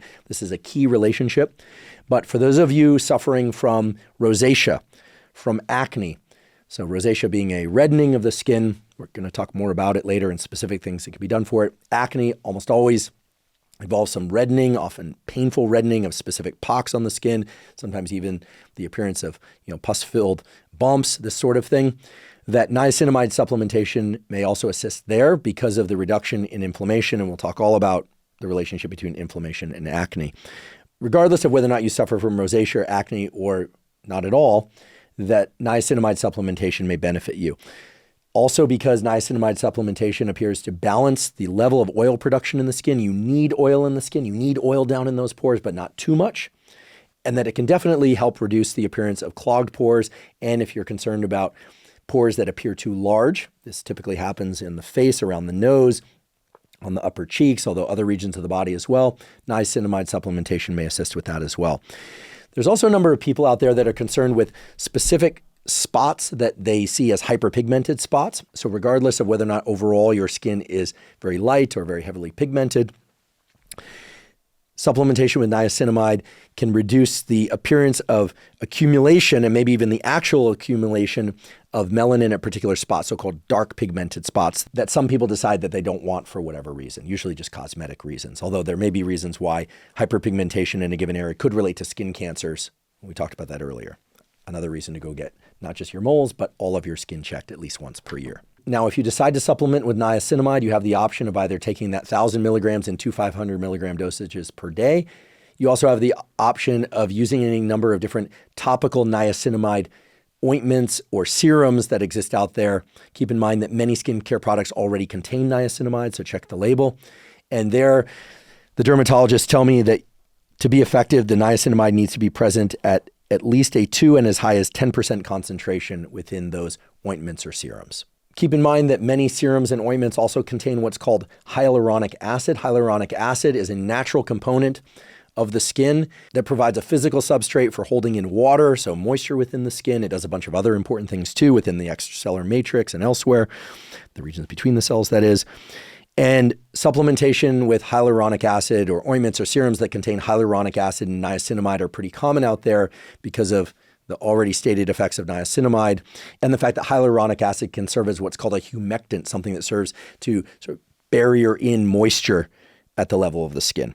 Okay, so it gives that kind of plumping, moist look of skin that's characteristic of youthful skin as opposed to aged skin.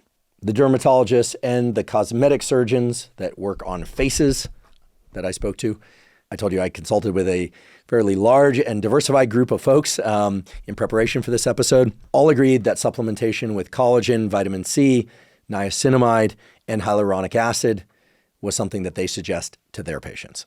The other supplement, well, actually, it's a prescription treatment most often that dermatologists recommend if the goal is youthful appearing skin, are things within the so-called retinoid pathway, such as retinol. Okay, many of you have perhaps heard of this, and it's a whole story related to the relationship between vitamin A and skin.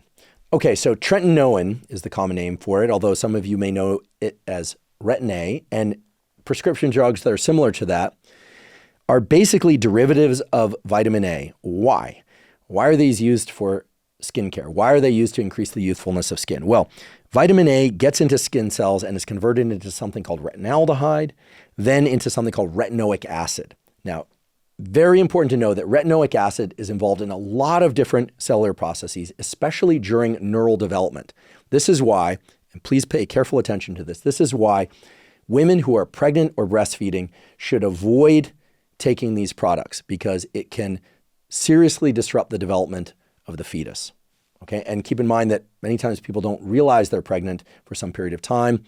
So this is of paramount concern. Okay, we could have a whole discussion as to the role of retinoic acid in fetal development, but you don't want to tamper with that pathway. Okay, very serious consequences can occur. Okay, so when retinoic acid gets into cells, it can activate what's called transcription factors. Transcription factors bind to DNA, okay, your genetic code, and can induce the transcription and translation of DNA into RNA and RNA into proteins of particular types. So think of transcription factors as sort of setting a menu of different proteins that ultimately will be formed, okay? By binding to DNA, and then you get DNA to RNA, RNA to protein, and you're getting a set of proteins related to a particular process. That's generally how transcription factors work. And Retin-A, Tretinoin, and things similar to that are going to induce the formation of collagen protein within skin, as well as other proteins that relate to the formation of de novo skin, new skin, and can replace old degenerated skin. So the dermatologists that I spoke to were really bullish about the fact that, believe it or not, they felt that people starting in their 20s could very well, as long as they're not pregnant or lactating or planning to get pregnant, could take Retin-A or things similar to it in order to stimulate the production of more skin and look more youthful. Now, for people already in their 20s, by married, they're already youthful, but that they could initiate the use of these compounds at least in one's 20s and continuing on really as long as they wanted through life. And they told me about, quote, remarkable results. So I said, well, why isn't everyone aware of this? Why isn't everyone taking them? Well, it turns out that these different compounds can also increase sensitivity to light, make you more prone to sunburn, to some of the other effects of light on skin, even from screens or from artificial light. So one has to be careful about inducing too much skin sensitivity to light of all kinds, not just sunlight. That they can also induce some redness or dryness. So one has to get the dosage right, the frequency of use right, and they can be a little bit tricky to work with, but that if one can home in on the right dosages, the right frequency, et cetera, the dermatologist felt like this was one of the best things that one could do to improve the youthfulness or the appearance of youthfulness in one's skin. Now, I find this interesting for a number of reasons. First of all, I've heard of Retin-A, right? I've heard of these compounds before, but I hadn't heard about all these reportedly spectacular things like improved angiogenesis, vascularization of the skin. This is why people are taking the rather experimental, untested BPC 157 that I talked about before. The improved elasticity of skin, which somehow seems related to the ability of these compounds to remove degenerated elastin within the skin, to clear that out, as well as to induce de novo synthesis and even the number of different fibroblasts that are present in skin. So more new skin, clearing away of old skin, improved vascularization. And while all of this sounds a little bit too good to be true, the mechanisms by which it's asserted to work all hold up. So that's always reassuring, right? Mechanism isn't everything, but it's really nice to see there. For instance, these compounds are known to get into the nucleus of cells, right? To impact gene expression. We talked about that before. You have receptors on the surface of cells. Okay, so cell surface receptors.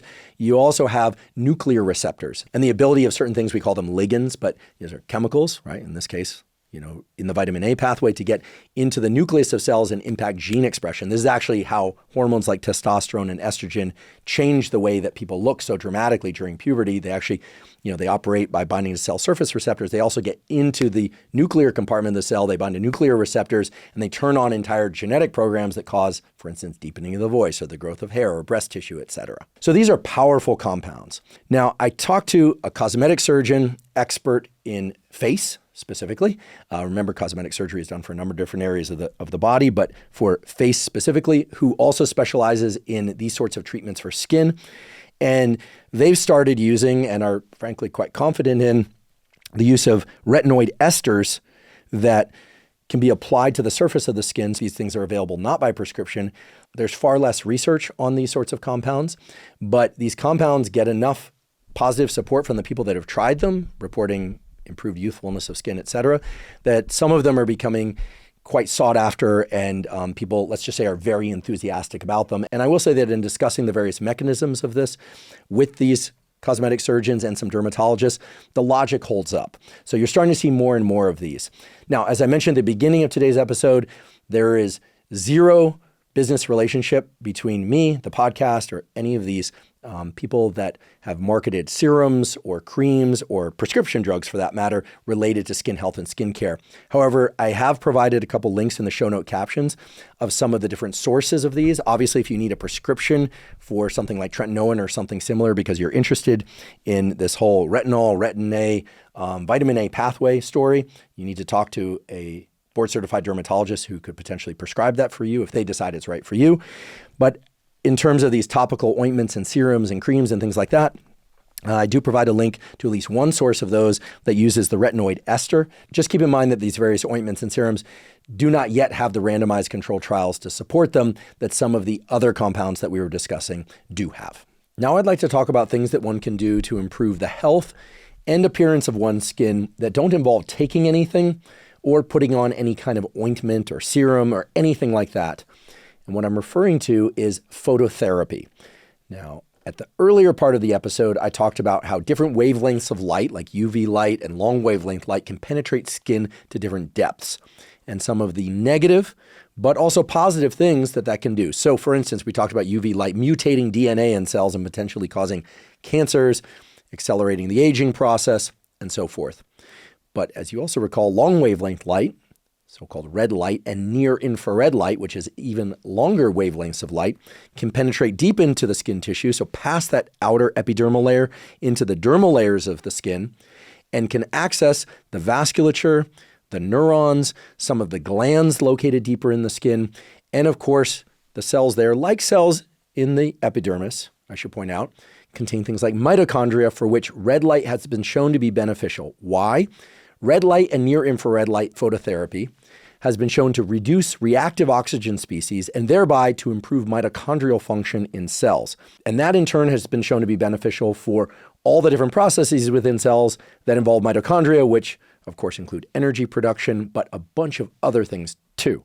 So when I say that phototherapy has been shown to be beneficial for cells of the body, it's not just cells of the skin. In fact, a Nobel Prize was granted in the early 1900s for the use of phototherapy for the treatment of lupus. So this is not a new technology. At the same time, while there are many studies exploring the use of phototherapy for improvement of skin health and appearance, most of those studies have fairly low sample sizes, but there are a lot of those studies.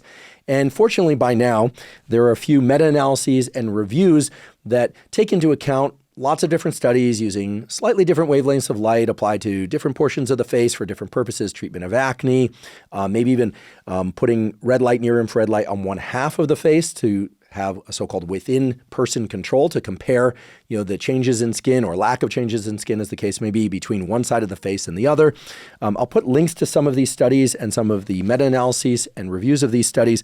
One that I like in particular was published in 2018 entitled Light-Emitting Diodes in Dermatology, a Systematic Review of Randomized Controlled Trials. Of course, randomized controlled trials being one very powerful way to analyze the utility of a practice or a compound. It's not the only way to assess the utility of something. I know some people argue that they are very useful, but keep in mind, in the field of medicine, we often have entire fields or even entire chapters of medical books that are based on case studies. For instance, we implicate the so-called hippocampus of the brain for its function in human memory, which it absolutely has.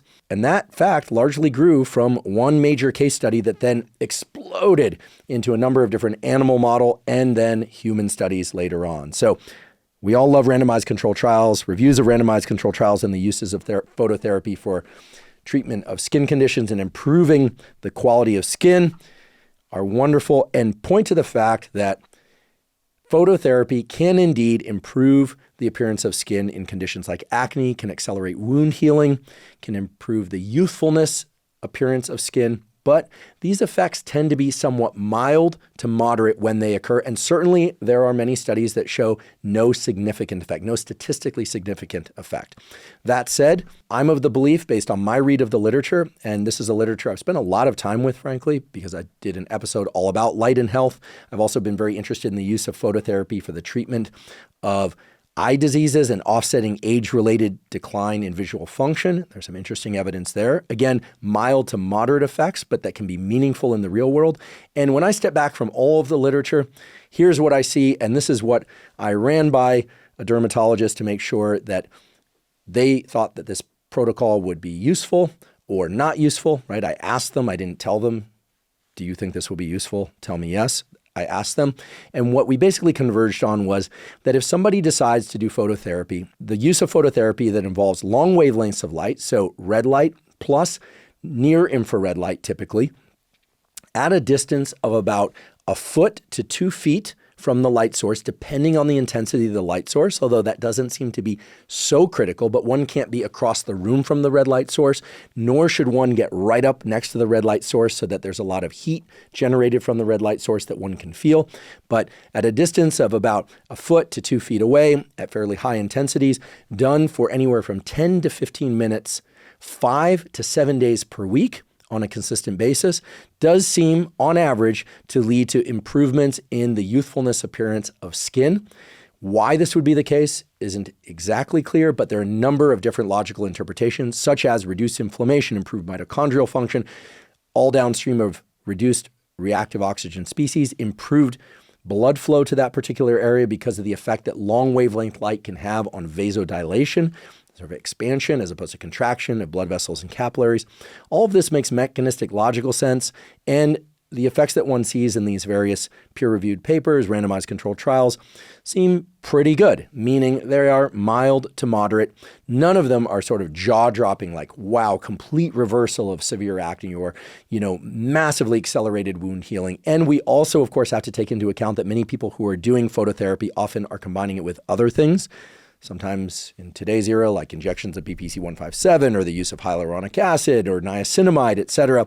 So these things aren't always being examined in isolation, but when we look at this literature, I think it's fair to say that there is now substantial evidence for the use of phototherapy for improving the quality of skin, and in some cases for reducing the symptoms of acne, reducing the symptoms of psoriasis, basically any condition where improved blood flow, lowered inflammation, fewer or reduced oxygen species, improved mitochondrial function, delivery of nutrients, anytime some or all of those things are going to be involved, phototherapy makes logical sense. And so it's no surprise that we're seeing increased evidence for phototherapy in these conditions.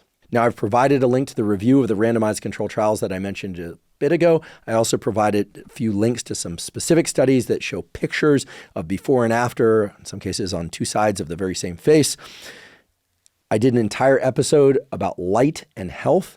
I'll also provide a link to that episode. And if you don't want to listen to or watch that entire episode, you can go to specific timestamps in that episode to learn about the uses of phototherapy for the treatment of skin, eye, and other conditions related to mental health and physical health. Now, keep in mind that when people hear phototherapy, they almost immediately think about a device. And that makes sense, right? Red light, near infrared light. However, if you recall, there's this thing called the sun that emits full spectrum light, which of course includes red light and longer wavelengths of light. Okay, so just because you can't see those longer wavelengths of light, that doesn't mean they're not there. Just like UV light, you can't sense UV light with your eyes. By the way, ground squirrels and some other animals can. It's thought to be the case that they have photoreceptors to detect UV because they actually, this is sort of strange, but interesting, you'll never forget this, that they'll take their urine and they'll spread it on their stomach with their little paws, and they'll stand up and they'll like signal flash one another from across the prairie or whatever it is, across the lawn to signal to one another. So they're sending UVP signals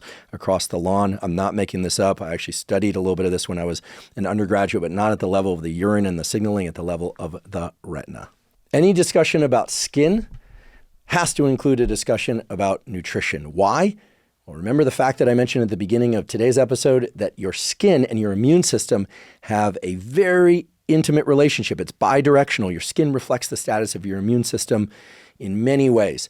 And this is why many people with autoimmune conditions, things like lichen planus, you can look it up, or if you mind particularly striking photographs, please don't look it up. But people that have autoimmune conditions, that often manifests in skin conditions. We'll talk more about this in the context of psoriasis in a little bit.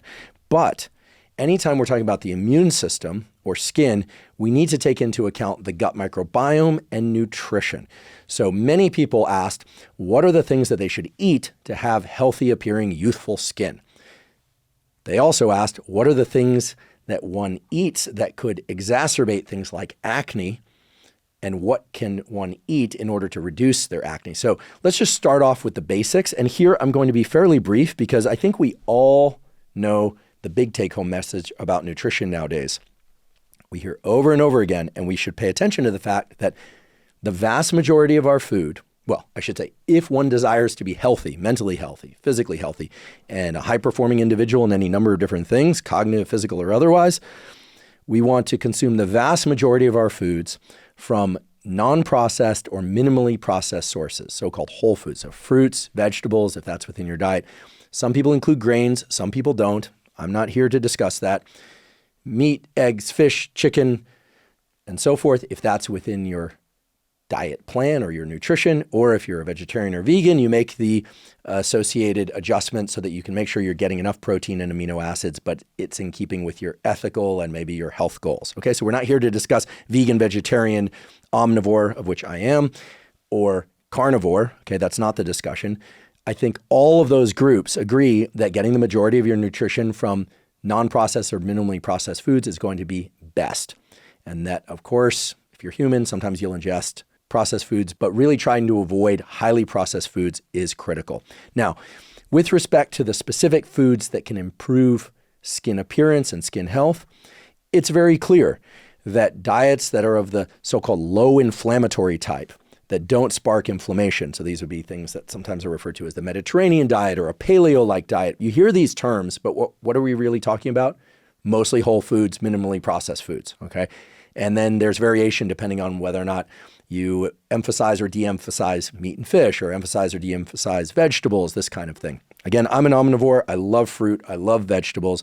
I do like rice, oatmeal, and some pastas. I like a great sourdough bread. I like butter. I like olive oil. I like meat. I like fish.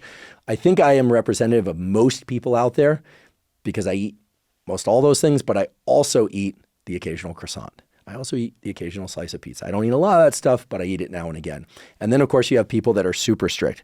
What do we know about the relationship between specific foods and skin health and skin appearance? Well, anti-inflammatory diet, we've more or less spelled out what that represents without getting into too many specifics.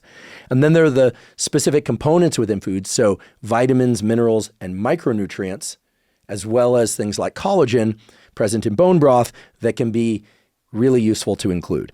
So one of the, I think, best accounts on dermatologic health and skin health and appearance on the internet is Dr. Andrea Suarez. She's a medical doctor, board-certified dermatologist, and she has a wonderful video that describes the various foods that one can eat to promote skin health and skin appearance. And rather than repeat that entire video, because A, that wouldn't be right, and B, it already exists out there in excellent form, I'll just give a brief synopsis of some of the things that she suggests, because I entirely agree. And again, there's no need to be repetitive. And she does an excellent job. So she certainly mentions collagen and bone broth. She also mentions various sources of omega fatty acids that are often lacking in people's diets that they should pay extra careful attention to get. So things like walnuts, flax, fatty fish. I personally am a big believer in supplementing with liquid form fish oil. That's what I do. Why am I a big believer in that? Well, I don't tend to cook much fatty fish. I love the taste of it if it's prepared right, but I don't tend to do that very often. So I use a liquid form fish oil or capsules, but the liquid form is generally more affordable. This was discussed in an episode that I did with Dr. Rhonda Patrick, so we can put a link to that particular segment in the show note captions. It's also suggested that we eat a lot of leafy greens, so dark leafy greens. You're probably noticing a lot of these recommendations are kind of typical for what people describe anytime they're talking about nutrition for health. She highly recommends people get enough folic acid for the role that folic acid plays in DNA synthesis and repair of skin cells, as among other cells, and cell proliferation. And of course, we should get our colored fruits and veggies, so our oranges, our strawberries. The reds and oranges are critical out there. And she also highlights something very important that I want to reiterate, which is that we have a critical need for vitamin A for our skin health. And this was covered, albeit through the lens of exploring the pharmacology of Tretinoin and those Retin-A compounds. But vitamin A is crucial for a number of different processes within the cell types that make up skin. She appropriately cautions against supplementing with vitamin A because as a fat-soluble vitamin, it's very easy to overdose vitamin A if one is supplementing with too much of it. She recommends rather getting enough vitamin A from things like oranges, carrots, sweet potatoes. She recommends as much berry intake as is appropriate for someone and one can afford. The berries are so delicious, but they tend to be expensive depending on time of year. Ingesting things like garlic, because garlic has sulfur, which is key for collagen synthesis and repair. And she talks about the critical role of taurine. Anyway, she does such a terrific job of describing the nutrition for skin health and skin appearance. Those are just a few of the highlights. So I do encourage you to check out that video. And her other content is spectacular as well. Again, she has an Instagram account, YouTube channel that are really wonderful. So again, without doing a deep dive into nutrition, decide whether or not you're going to be vegan, vegetarian, omnivore, or carnivore, and then make sure that you're getting enough of the vitamins and minerals and micronutrients from your foods or supplement if necessary. But note that caution about vitamin A supplementation in excess. And also make sure you're avoiding excessive amounts of highly processed foods. You know, I mentioned earlier these advanced glycation end products. These are things that are present in a lot of processed foods like crackers and chips and things like that that make those foods inflammatory. So you're getting the theme now. Inflammation is bad, not just for the skin, but for all organ systems of the body. It's not just about the high density of calories and the high density of taste present in highly processed foods. Those are problematic, but a lot of the issue with these highly processed foods is the high heat conditions used to make those foods stable on shelves or stable in packaging over time. Okay, so there's a whole discussion to be had here that frankly I don't think can be had enough, but that is outside the scope of today's episode. The point is that when these highly processed foods are basically made, right, they're constructed, they involve the interactions between sugars and proteins and fats at high heat that make them stable on the shelf or in packaging, and those can be very inflammatory.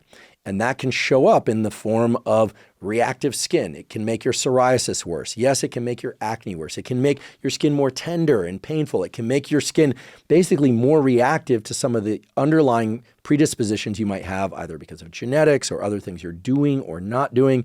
Maybe you're going through a particularly stressful time. Maybe you're getting a little bit of extra sun and you're eating more highly processed foods, and those things are combining and making your skin break out or flush more than it would ordinarily.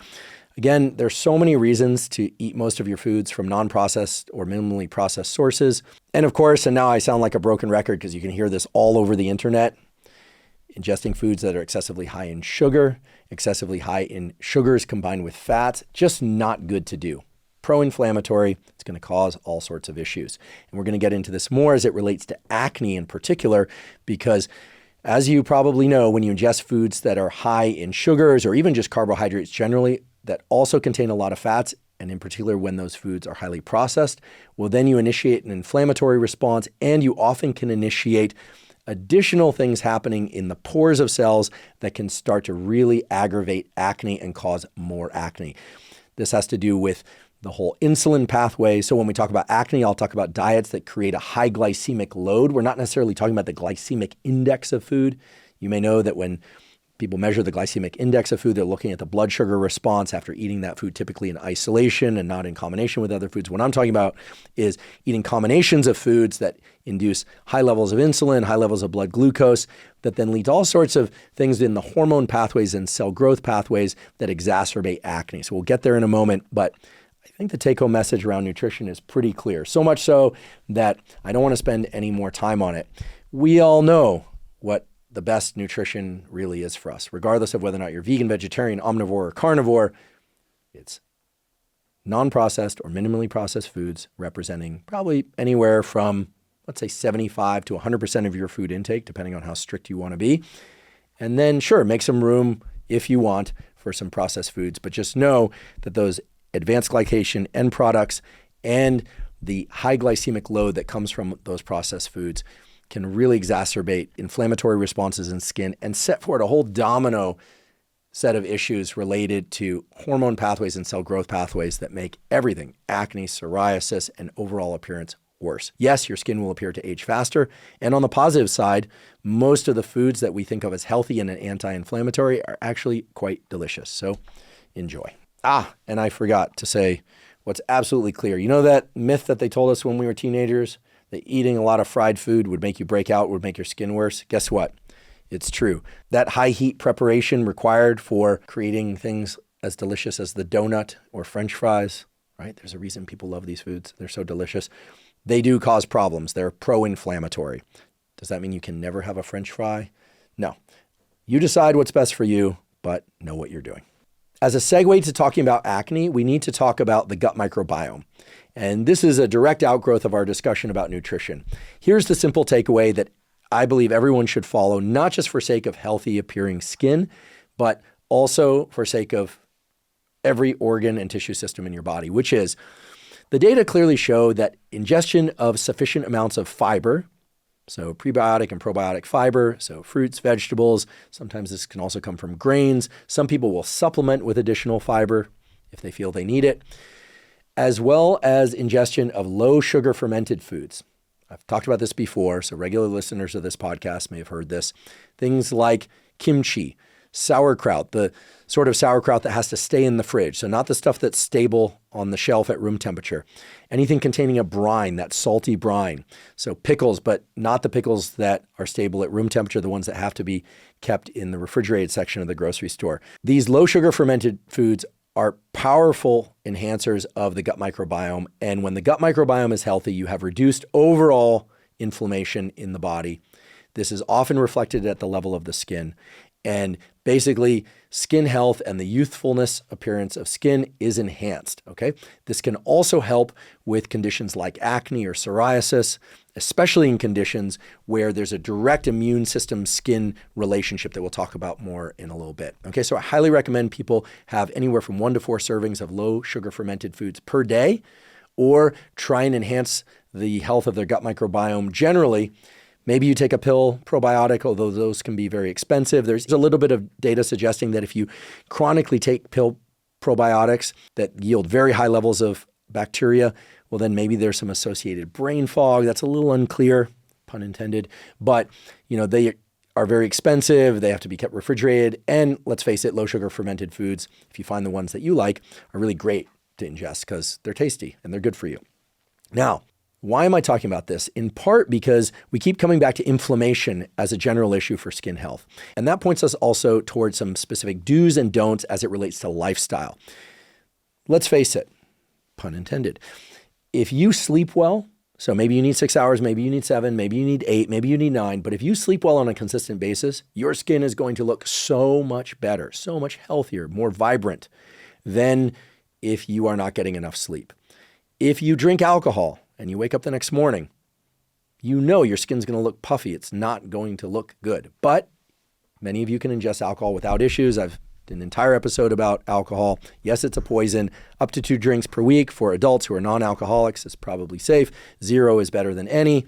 But let's face it, alcohol is going to exacerbate most skin issues. This is just clear from the literature. Doesn't mean you never have a glass of wine. Doesn't mean you never have a beer or a cocktail if that's your thing. But alcohol consumed in excess, and it doesn't take much to get there, is going to cause sleep issues, microbiome issues, so indirectly and negatively impact the skin appearance and health, and indirectly and negatively impact the health of other tissues in your body. But it's clear some of that is reduced to increased inflammation, some is related to decreased sleep quality or duration. So get great sleep, avoid alcohol in excess, maybe avoid it altogether. Drink plenty of water. This sounds like such basic advice, but proper hydration is key. Get enough water and electrolytes. It absolutely will impact your inflammation levels by reducing them. It absolutely will impact your skin health and appearance in a positive way. So these are just basic things that I'd be remiss if I didn't mention. The other one is smoking and nicotine from non-smoked sources. So it's very clear that smoking, vaping, dipping, or snuffing is bad for skin appearance and health. Bad, bad, bad. Every dermatologist said this. Why? Well, with smoking, you can imagine why. Okay, a lot of carcinogens and toxic end products generated from smoking, even from vaping. Yes, even from vaping, it will make your skin age faster. That's clear. But it's also the substance itself. Why? All of those things, in addition to increasing inflammation, nicotine itself is a vasoconstrictor, so you're doing the exact opposite of what you want when it comes to skin health and appearance. And that's why people take things like BPC 157. That's why people take nicotinamide. That's why people are trying to improve the hydration status of their skin. So if you're somebody that's vaping nicotine or even taking nicotine in some other form, pouch or smoking nicotine, and you're interested in having youthful appearing skin, you are really shooting yourself in the face. And as we all know, our emotions impact the appearance of our skin. And yes, it can exacerbate so-called breakouts. And we'll get to that in a moment as to what the exact pathway is. But I've done entire episodes about controlling your stress. We have a master stress episode that talks about real-time tools that you can use, like the physiological sigh. Provide a link to a clip about the physiological sigh. It's the fastest way that I'm aware of to reduce one's levels of stress. This is something my laboratory has studied in detail at Stanford. There are also things you can do, and we're all aware of what they are. Proper sleep, meditation, non-sleep deep rest. We'll provide a link for that. All things that we can do that are zero cost, very minimal time investment. Physiological sigh takes about 10 to 15 seconds. Non-sleep deep rest, aka yoga nidra, it's sometimes called, takes anywhere from 10 to 20 minutes per day. And that reduced stress can dramatically improve not just the health, but the appearance of your skin. And it makes perfect sense as to why that is. The stress hormones, such as cortisol, but other hormones too, such as adrenaline, when they are chronically elevated, because of the fact that adrenaline impacts vasoconstriction in the skin, it's going to reduce blood flow to the periphery, to the skin. It can cause all sorts of issues at the level of nerve endings that can lead to, believe it or not, enhanced flushing when we're under stress. This is why we measure the galvanic skin response, so not just sweating, but also blood flow and other things to the skin when we are studying stress. Okay, so direct relationship between stress and skin appearance. Learn to control your stress. Stress is part of life, but learn to control your stress in real time and through tools like non-sleep deep rest that are zero cost that can help you reduce your overall levels of stress, get great sleep. Don't use nicotine. If you do use nicotine, know what you're doing. Maybe use it sparingly, and please don't smoke or vape it, dip it, or snuff it. There are other forms, and I don't recommend those forms because they're very, very addictive. And keep in mind that things that improve blood flow, reduce inflammation, give you lower stress, better sleep, all of that is going to make you look more youthful. It's not an imagined effect. It is real. Let's talk about acne. Acne is very common. It impacts anywhere from 80 to 90% of young people at some point. Some people get very bad cystic acne, deep acne in the cheeks, on the back of the neck, the back. It can be very uncomfortable, very painful. Some people only get the occasional pimple, but they get them very deeply. They're very painful. And look, nobody likes acne. Nobody likes the appearance of acne on themselves. It can be very distressing for people. It can cause additional stress that then feeds back in terms of inflammation. And, I guess my first, request, I suppose, I can't tell people what to do and never do, but, for people that have acne, be compassionate, okay? Young people, be compassionate. I remember when I was younger, some of the kids with bad acne got teased, and it really upset me. It was really frustrating, especially when going through puberty, because there's this hormonal component to acne. Now, fortunately, there are things that we can do for acne. I'll provide a link to one of the major sources I used for researching this episode. I also, of course, spoke to dermatologists, one of whom really knows an exceptional amount about acne and its relationship to the immune system. The paper that I'm referring to now is a systematic review and network meta-analysis of topical, pharmacological, oral pharmacological, physical, and combined treatments for acne vulgaris, which is the technical name for acne. There are a lot of things that impact acne. Let's just briefly talk about what acne is. Anytime you talk about acne, you're usually thinking about pus or oil. That's called sebum. The sebum accumulates in essentially the follicle around the hair. This also occurs on non-hairy skin, or where there's just tiny little hairs that often aren't visible. That's why it's very unusual to get acne on, say, the glabrous skin of the palms. I suppose it could happen, but it's very rare. At any given moment, 10% of people worldwide will have acne. As I mentioned, up to 90% of young people have acne, so very common, very distressing. The accumulation of that sebum in the follicle can be due to a number of different things. Some of it can be related to androgens, things like testosterone, increasing the amount of sebum that's produced. Okay, this is why you often see acne during puberty. In addition, the anabolic, the pro-growth effects of androgens, such as testosterone, and by the way, these occur in both males and females because both males and females have testosterone and estrogen. The androgenic effects of testosterone can also cause hypertrophy, growth of the hair follicle, right? So an increase in the number of keratinocytes, the cells in and around the follicle, which can compress that and hold some of that additional sebum beneath the surface, and that's why you're getting a swelling of what looks like a pimple or a cyst. So there's the potential for a hormonal influence on increasing acne.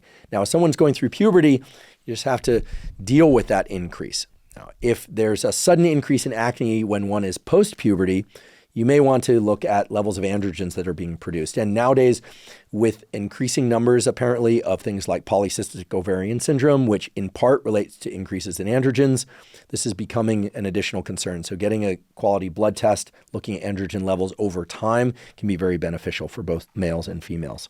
Now, in addition, insulin that is related to our diet, so insulin and glucose generally go up together or down together, depending on whether or not we're ingesting foods or amounts of foods that greatly increase our insulin and blood glucose. So insulin is part of an anabolic pathway as well, a cell growth pathway, pro-growth pathway, we should call it, that involves mTOR, mammalian target of rapamycin, that is a general growth signal for cells. So this occurs in the eye, this occurs in the liver. mTOR is involved in growth of cells of all kinds, including cells within the skin. When our diet increases the amount of insulin and glucose to a degree that is in excess of some threshold that's going to be different for everybody, depending on your activity levels, your metabolism, the way you manage insulin. When that happens, you get increases in mTOR that then can feed back on those androgen receptors, increase the levels of things like testosterone further that then feed back on the production of increased sebum, okay, that oily stuff, increased keratinocyte proliferation, and you get more acne. In other words, having a diet that has a high glycemic load or evokes a large insulin response can be problematic. So what to do? Well, we talked about it before. You want to eat mostly non-processed, minimally processed foods. You definitely want to exert portion control, right? You don't want to eat much sugar or sugar in excess. You don't want big spikes in insulin and blood glucose. You want to avoid an inflammatory diet. So again, fewer, if any, highly processed foods because of those glycation end products that we talked about before. And on the positive side, if one exercises something like, say, intermittent fasting, and here I don't necessarily think young people, especially people going through puberty, should do this because they're growing, they need nutrients. So you have to strike that balance between getting enough nutrients and not overloading the system with insulin, glucose, and calories. But things like intermittent fasting could be useful, or making sure that if you ingest complex carbohydrates, as I mentioned, I do, okay, I'm an omnivore, that you don't do it in excess to the point where you're getting big spikes in insulin and blood glucose. All of this, the dermatologists tell me, can help serve to reduce acne. And while it might seem indirect, this relationship between testosterone and sebum accumulation, the relationship between insulin and mTOR and increased testosterone and sebum accumulation and growth of the keratinocytes, these are real pathways that have been established, and some of those are discussed in detail in the review. So much so that there has been the exploration of specific foods, in particular dairy and whey. We hear a lot about ingestion of whey protein. It's a very high quality protein, high bioavailability, high in the amino acid leucine, which for those of you that are interested in muscle building and repair, there's a lot of discussion about leucine being a critical component there. You want leucine. But it does appear that people that overconsume whey, people that overconsume dairy can run into issues. Now, does that mean you shouldn't consume whey protein? No, I take whey protein. Do I suffer from acne? No. If I did, would I reduce my whey protein intake? Well, I might decide to run a bit of an experiment where I reduce the amount of whey protein that I eat for a little bit and see how that goes. Should I reduce the amount of dairy I ingest? Well, here's where things get interesting. So in discussing this with a dermatologist who also happens to know a lot about nutrition, they told me something very interesting. A lot of people think that high-fat dairy will exacerbate their acne, but here's the situation. Non-fat and low-fat dairy has emulsifiers. This is actually based on work, I believe, some of which was done at Stanford, that can spike insulin more than full-fat dairy. So some people, in an attempt to reduce the amount of acne they're getting, will move from high-fat dairy, or full-fat, I should say, to non-fat milk or non-fat dairy or low-fat dairy, and their acne will actually get worse. And that could be because of the insulin spike associated with some of the emulsifiers in that non-fat and low-fat dairy. So what this means is that you don't have to avoid dairy altogether, but you might be better off ingesting full-fat dairy. You might be best off not ingesting any dairy at all. Maybe you want to run that experiment on yourself and just see what works and what doesn't work, or if there's no change at all. In addition, if you're consuming a lot of fried foods, so those French fries, you're ingesting cheeseburgers and things of that sort, it may not be so much the fat content of those meals, but rather the big insulin response that occurs when we ingest high-fat meals in combination with things like sugary milkshakes or fried foods like French fries and things of that sort, that's leading to the acne by way of increased inflammation.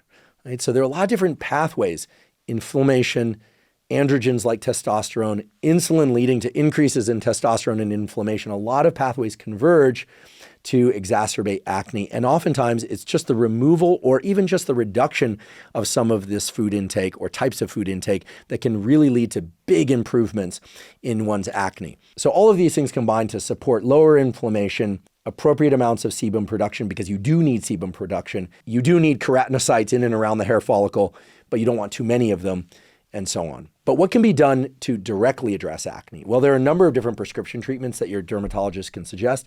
But one thing that all the dermatologists agree upon is, first of all, getting adequate sleep, reducing stress, taking care of your gut microbiome, the nutrition recommendations that we've been talking about up until now. But also, get this, this is interesting, not over cleansing. A lot of people with acne will start to wash their face constantly and will often use harsh cleansers that can exacerbate that acne, either by virtue of removing some important skin microbiome components, that then lead to even other infections like fungal infections or additional inflammation because you're removing that microbiome barrier. But they all recommend regular cleansing of the skin, usually 2 or 3 times per day, but not in excess of that, using a gentle, unscented, unfragranced cleanser. Okay, so there are a number of different types of these. I personally, basically my entire life at least as far as I can remember, I've always used unscented, unfragranced Dove soap. Okay, I have no relationship to Dove soap. I'm sure people out there are going to say, oh my goodness, it contains a bunch of things that are bad for you, but that's what's worked for me, and not the liquid form, just bar soap. And there are things like Cetaphil. These are some brand names. And there are a bunch of other more sophisticated, gentle cleansers that one could use. There are also a lot of products out there that contain what's called salicylic acid. Okay, this is often as a clear fluid that you put onto a cotton ball or a tissue and then you spread on the face. It's very important, very, very important that if you're going to use these products that you do it on clean skin, that is skin that's been cleaned with a combination of mild, zero fragrance soap and lukewarm water, okay? Because of the relationship between inflammation and acne, that's what gives it its red appearance.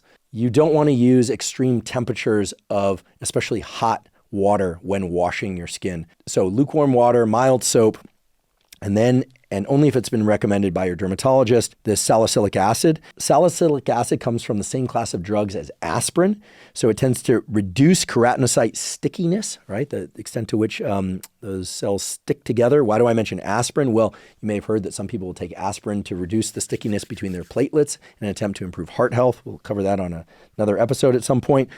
But salicylic acid reduces the stickiness of the keratinocytes, so it can lead to less clogging of the pores by accumulation of keratinocytes, or I should say by less accumulation of the keratinocytes, and it can reduce swelling in and around the area related to the acne.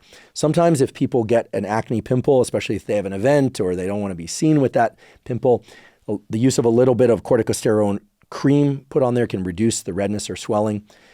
The dermatologists tell me you should absolutely not pop your pimples. Part of the problem when you pop a pimple, I know there are entire videos about this online. I know, please don't go look at them. The whole community is around this. It's super gross. But I know people find it very satisfying in some cases to pop these pimples, get the infection out. While there are certain use cases for that where someone has an infection, it just absolutely needs to get out, then be cleaned, then covered with a bandage and maybe some topical antibiotic. That would be a use case for that. The dermatologist practically begged me to tell you, don't pop your pimples because A, they will go away in not too much time if you leave them alone. And B, you can always put a little bit of corticosteroid cream on top of them to reduce the redness or swelling. But most importantly, they tell me that when you pop those pimples, what ends up happening is you get a physical disruption of that area, which to you might just seem like, okay, whatever, it turns a little bit red and that's transient, but you get the influx of what are called matrix metalloproteases. These are enzymes, and remember, anytime you hear an ACE, it's usually an enzyme, matrix metalloproteases that then go eat at the extracellular matrix, and then you can get an indentation scar that is permanent, okay? So if you're concerned about the appearance of your skin, avoid popping those pimples. I know it can be hard to do, but really try and avoid popping pimples. It can lead to scarring because of the matrix metalloproteases and the eating away of the extracellular matrix. Keep the area clean, cover it up if you need to, get some corticosteroid cream on there if you want to reduce the redness. If it's really bad and you have some big important event like you're getting married tomorrow and it's right on the tip of your nose or something like that, then you can potentially go to the dermatologist and get it injected with a corticosteroid to reduce the redness in a more potent way. But they did ask that I ask you to please not pop your pimples. And if you're somebody that suffers from acne, I'd like you to know I provide a link to a paper in the show note captions entitled Acne and Diet, a review of pathogenic mechanisms. And I also provide a link to the review I mentioned before that covers all of the other aspects of treating acne: topical, pharmacological, oral pharmacological, physical, and combined treatments for acne vulgaris. Because again, I do sympathize with the fact that acne can be very distressing, very painful. Fortunately, there are a number of different avenues that you, without a dermatologist, but ideally you and a dermatologist can use to attack acne at the level of inflammation through diet, through lifestyle, if needed, prescription medications, and again, gentle cleansing and thinking about the various things that indirectly will impact that acne. So much so that a few of the derms told me that they have patients, young and old, who will be suffering from really bad acne that will sometimes just make a few adjustments to their diet, the exclusion of certain things, mainly highly processed foods, maybe reducing dairy a little bit or whey a little bit or completely, and increasing the amount of things that reduce inflammation, so more fruits and vegetables and meat, fish, eggs from healthy sources, and seeing dramatic improvements in acne. So that's always reassuring to hear. Doesn't always require prescription medication, but if you need it, you should take it. Okay, let's talk about rosacea. Rosacea is reddening of the skin, and some people suffer from this pretty severely, other people mildly, some people transiently, but it tends to be kind of distressing for people. And the reason it's distressing is that it can look like blushing or flushing of the face when in fact one isn't emotionally embarrassed. However, being embarrassed or having any flushing of the skin can exacerbate existing rosacea. So it's thought to be caused by a combination of genetics. There can perhaps be some, again, overinflammation of the skin, which probably reflects inflammation more globally at the level of the gut and body, etc. We've been talking a lot about that today. And there are things that can exacerbate rosacea, such as alcohol intake or anything that acts as a vasodilator that dilates the vasculature innervating the skin. So the approach to treating rosacea is pretty much similar to the other things that we've talked about: consuming a low inflammation, low glycemic load diet, trying to get enough sleep, keeping alcohol intake in particular to a minimum or cutting out alcohol completely. The reason I say in particular is that a lot of people that suffer from rosacea who cut out alcohol completely essentially eliminate their rosacea or dramatically reduce it. So oftentimes it's alcohol that's the culprit, either directly or indirectly. We don't know. Again, alcohol is a poison, but could be the indirect manner in which alcohol impacts sleep and the gut microbiome negatively that's causing the rosacea. Without knowing the direct or indirect mechanism, reduce or even eliminate your alcohol for a bit and see if your rosacea improves. That will give you a strong indication of what might be going on, and even better, it could give you a potential solution to the problem. Now, for those that don't experience a reduction or elimination of rosacea, if you eliminate alcohol, get your sleep right, get your diet right, there are some additional things you can do. First of all, you want to follow the same recommendation we talked about for acne, which is also the general recommendation for skincare. Use lukewarm water, not excessively hot or cold water, a gentle, unfragranced cleanser. You want to use sunscreen regularly. Remember, sun damage to the skin is also inflammation, so that's going to exacerbate rosacea. And of course, sunlight, because of the release of nitric oxide, is also going to act as a vasodilator. Does that mean you have to go full beekeeper mode? No, it doesn't. You can if you want to, I suppose, but use a quality mineral-based sunscreen, which we talked about earlier in the episode. And you should use some sort of moisturizer to help lock in the moisture within your skin. You could use things like hyaluronic acid or use any kind of gentle moisturizing cream that's not going to cause inflammation or kind of irritate the skin in any way and can keep the moisture within the skin. And there are a lot of different versions of these available out there. And frankly, a lot of them are not terribly expensive. You can find super expensive varieties of any and all these things.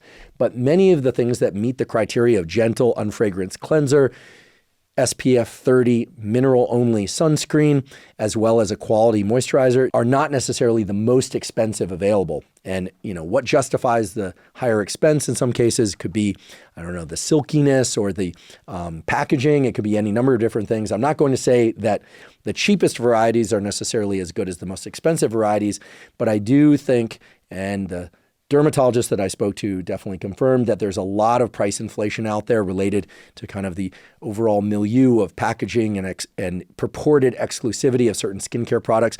Look for the things that meet the criteria you are trying to establish for your skincare. But just like with acne, just like with general skincare, if you have rosacea, you want to think about mild treatments for the skin at the level of cleaning, at the level of sun protection, at the level of locking in moisture. And then there's some additional things that, if you can spare the expense, could also be beneficial, like nicotinamide, niacinamide, as it's also called.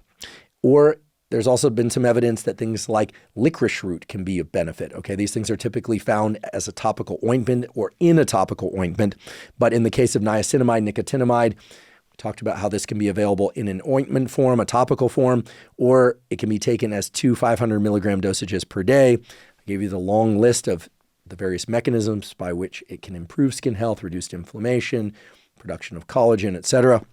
All of that still holds for the potential treatment of rosacea. Be sure to avoid any kind of things that are acting as strong astringents or that increase heat. So people who have rosacea will often try to avoid hot peppers, so spicy foods of any kind. I know that's tough. I'm somebody who really enjoys spicy foods. So if you have to avoid spicy foods, I sympathize with you. That's rough. Anything that acts as an astringent or can, really irritate the skin from the inside or from the outside. So think not excessively hot foods as it relates to spicy or temperature, things of that sort. Now, I should point out there are different types of rosacea. The dermatologist I spoke to, who is expert in rosacea, told me there are 4 major types of rosacea. Many of them respond to the sorts of guidelines that we've been talking about up until now. Some of them that also include acne need some additional treatment. We talked about acne treatments that can be easily folded into the treatment for rosacea. There are people who have very stubborn rosaceas. This may be due to excessive use of cleansers. And again, we're talking about how over-cleansing can really be a problem. So we're not saying don't wash your face. We're not saying don't take a shower. Please do. In fact, and I should have said this earlier, by the way, for a lot of reasons related to your comfort and appearance and other people's comfort, after you work out at a gym, regardless of whether or not you're rolling around on the floor with a foam roller or you're rolling jujitsu or you're lifting weights or you're doing cardio, it is a good idea to take a shower and cleanse with a gentle cleanser as soon as possible. I know this sounds like just basic advice, but a lot of people just throw on a clean shirt or they don't rinse off or they don't wash their face and they're wondering why they're getting all sorts of skin issues. Well, there's a lot of bacteria in gyms, a lot of sweating people. There are a lot of bacteria on you, a lot of bacteria on the equipment. And yeah, you can spray down the equipment and do these various things, but it's a good idea to shower as soon as possible, or to bathe rather as soon as possible. Wash your face after going to a gym for your sake and for the sake of others. Now, some rosacea is very stubborn, meaning it does not go away even if somebody makes all the appropriate lifestyle adjustments, tries any number of different medical treatments. And by the way, rosacea is a medical condition. And in some cases, people will get angiomas, the accumulation of blood vessels near the surface of the skin that can be, for them, something they don't want. So we could say unsightly, but they just don't want it.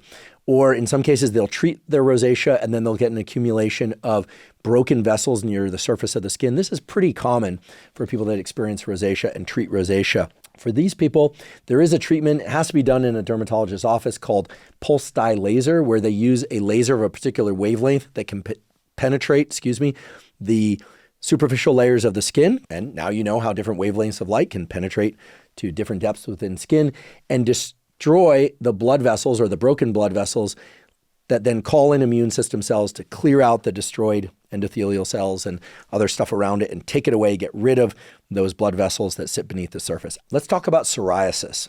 So when I was researching this episode, I asked the dermatologist, is psoriasis related to yeast or overproduction of skin cells?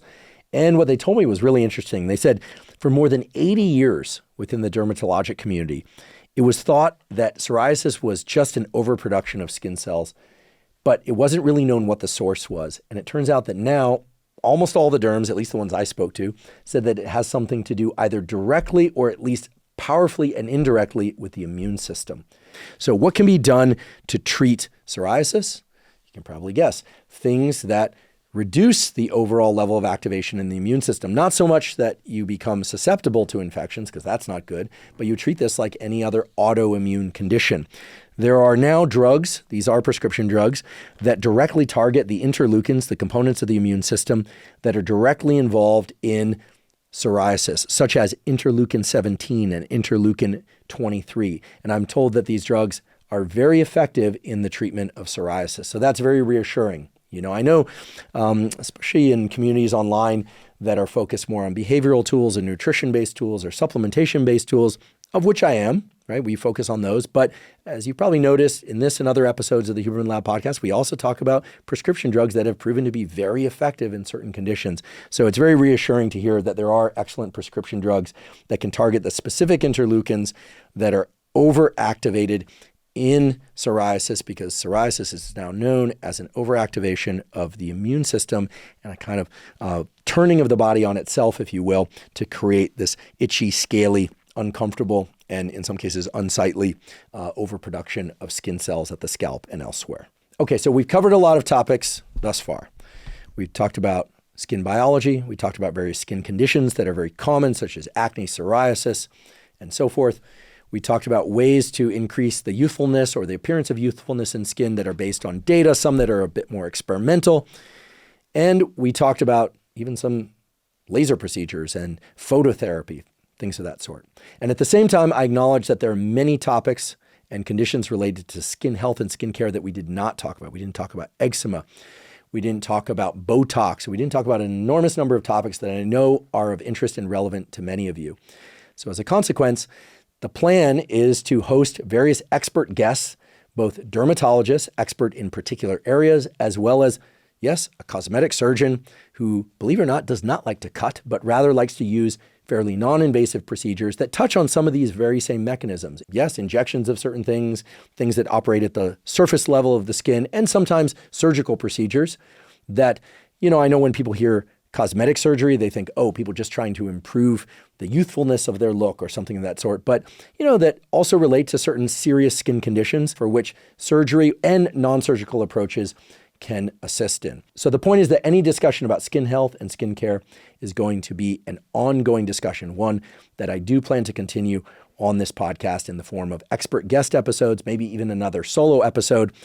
We've occasionally done so-called toolkit episodes where we summarize some of the main points of previous solo episodes and that arrive with guest episodes and that reflect the latest knowledge that gets published in between episodes. I do plan to cover this topic in more detail going forward. Meanwhile, I like to think that what I've covered today provides at least an introduction to the biology of skin and an understanding about the various things that we all can and should do for our skin health and appearance, as well as ways to attack certain pain points related to certain skin conditions that come from expert sources, from excellent literature that has been established over many, many decades.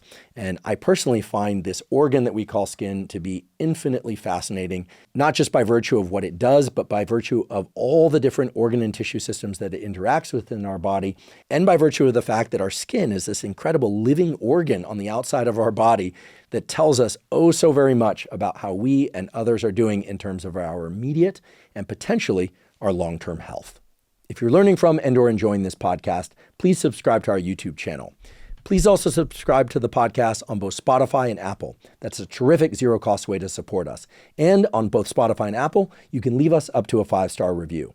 Please also check out the sponsors mentioned at the beginning and throughout today's episode. That's the best way to support this podcast. If you have questions for me or comments about the podcast or topics or guests you'd like me to consider for the Huberman Lab podcast, please put those in the comment section on YouTube. I do read all the comments. For those of you that haven't heard, I have a new book coming out. It's my very first book.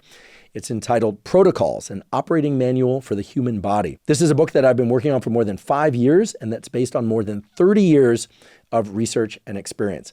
And it covers protocols for everything from sleep to exercise to stress control, protocols related to focus and motivation. And of course, I provide the scientific substantiation for the protocols that are included. The book is now available by pre-sale at protocolsbook.com. There you can find links to various vendors. You can pick the one that you like best. Again, the book is called Protocols, an Operating Manual for the Human Body.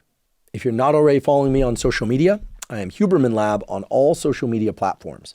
So that means Instagram, X, formerly known as Twitter, Threads, Facebook, and LinkedIn. And on all those platforms, I cover science and science-related tools, some of which overlaps with the content of the Huberman Lab podcast, but much of which is distinct from the content I cover on the Huberman Lab podcast. So again, that's Huberman Lab on all social media platforms. If you haven't already subscribed to our Neural Network newsletter, our Neural Network newsletter is a zero-cost monthly newsletter that includes summaries of podcast episodes, as well as protocols in the form of brief 1 to 3 page PDFs that explain protocols for things like deliberate heat or deliberate cold exposure, for optimizing dopamine, for improving your sleep, for neuroplasticity and learning. Again, all zero cost in the format of 1 to 3 page PDFs. To access it, you simply go to hubermanlab.com, go to the menu tab, scroll down to newsletter, and enter your email. And we do not share your email with anybody. Thank you for joining me for today's discussion all about skin health and skin care. And last, but certainly not least, thank you for your interest in science.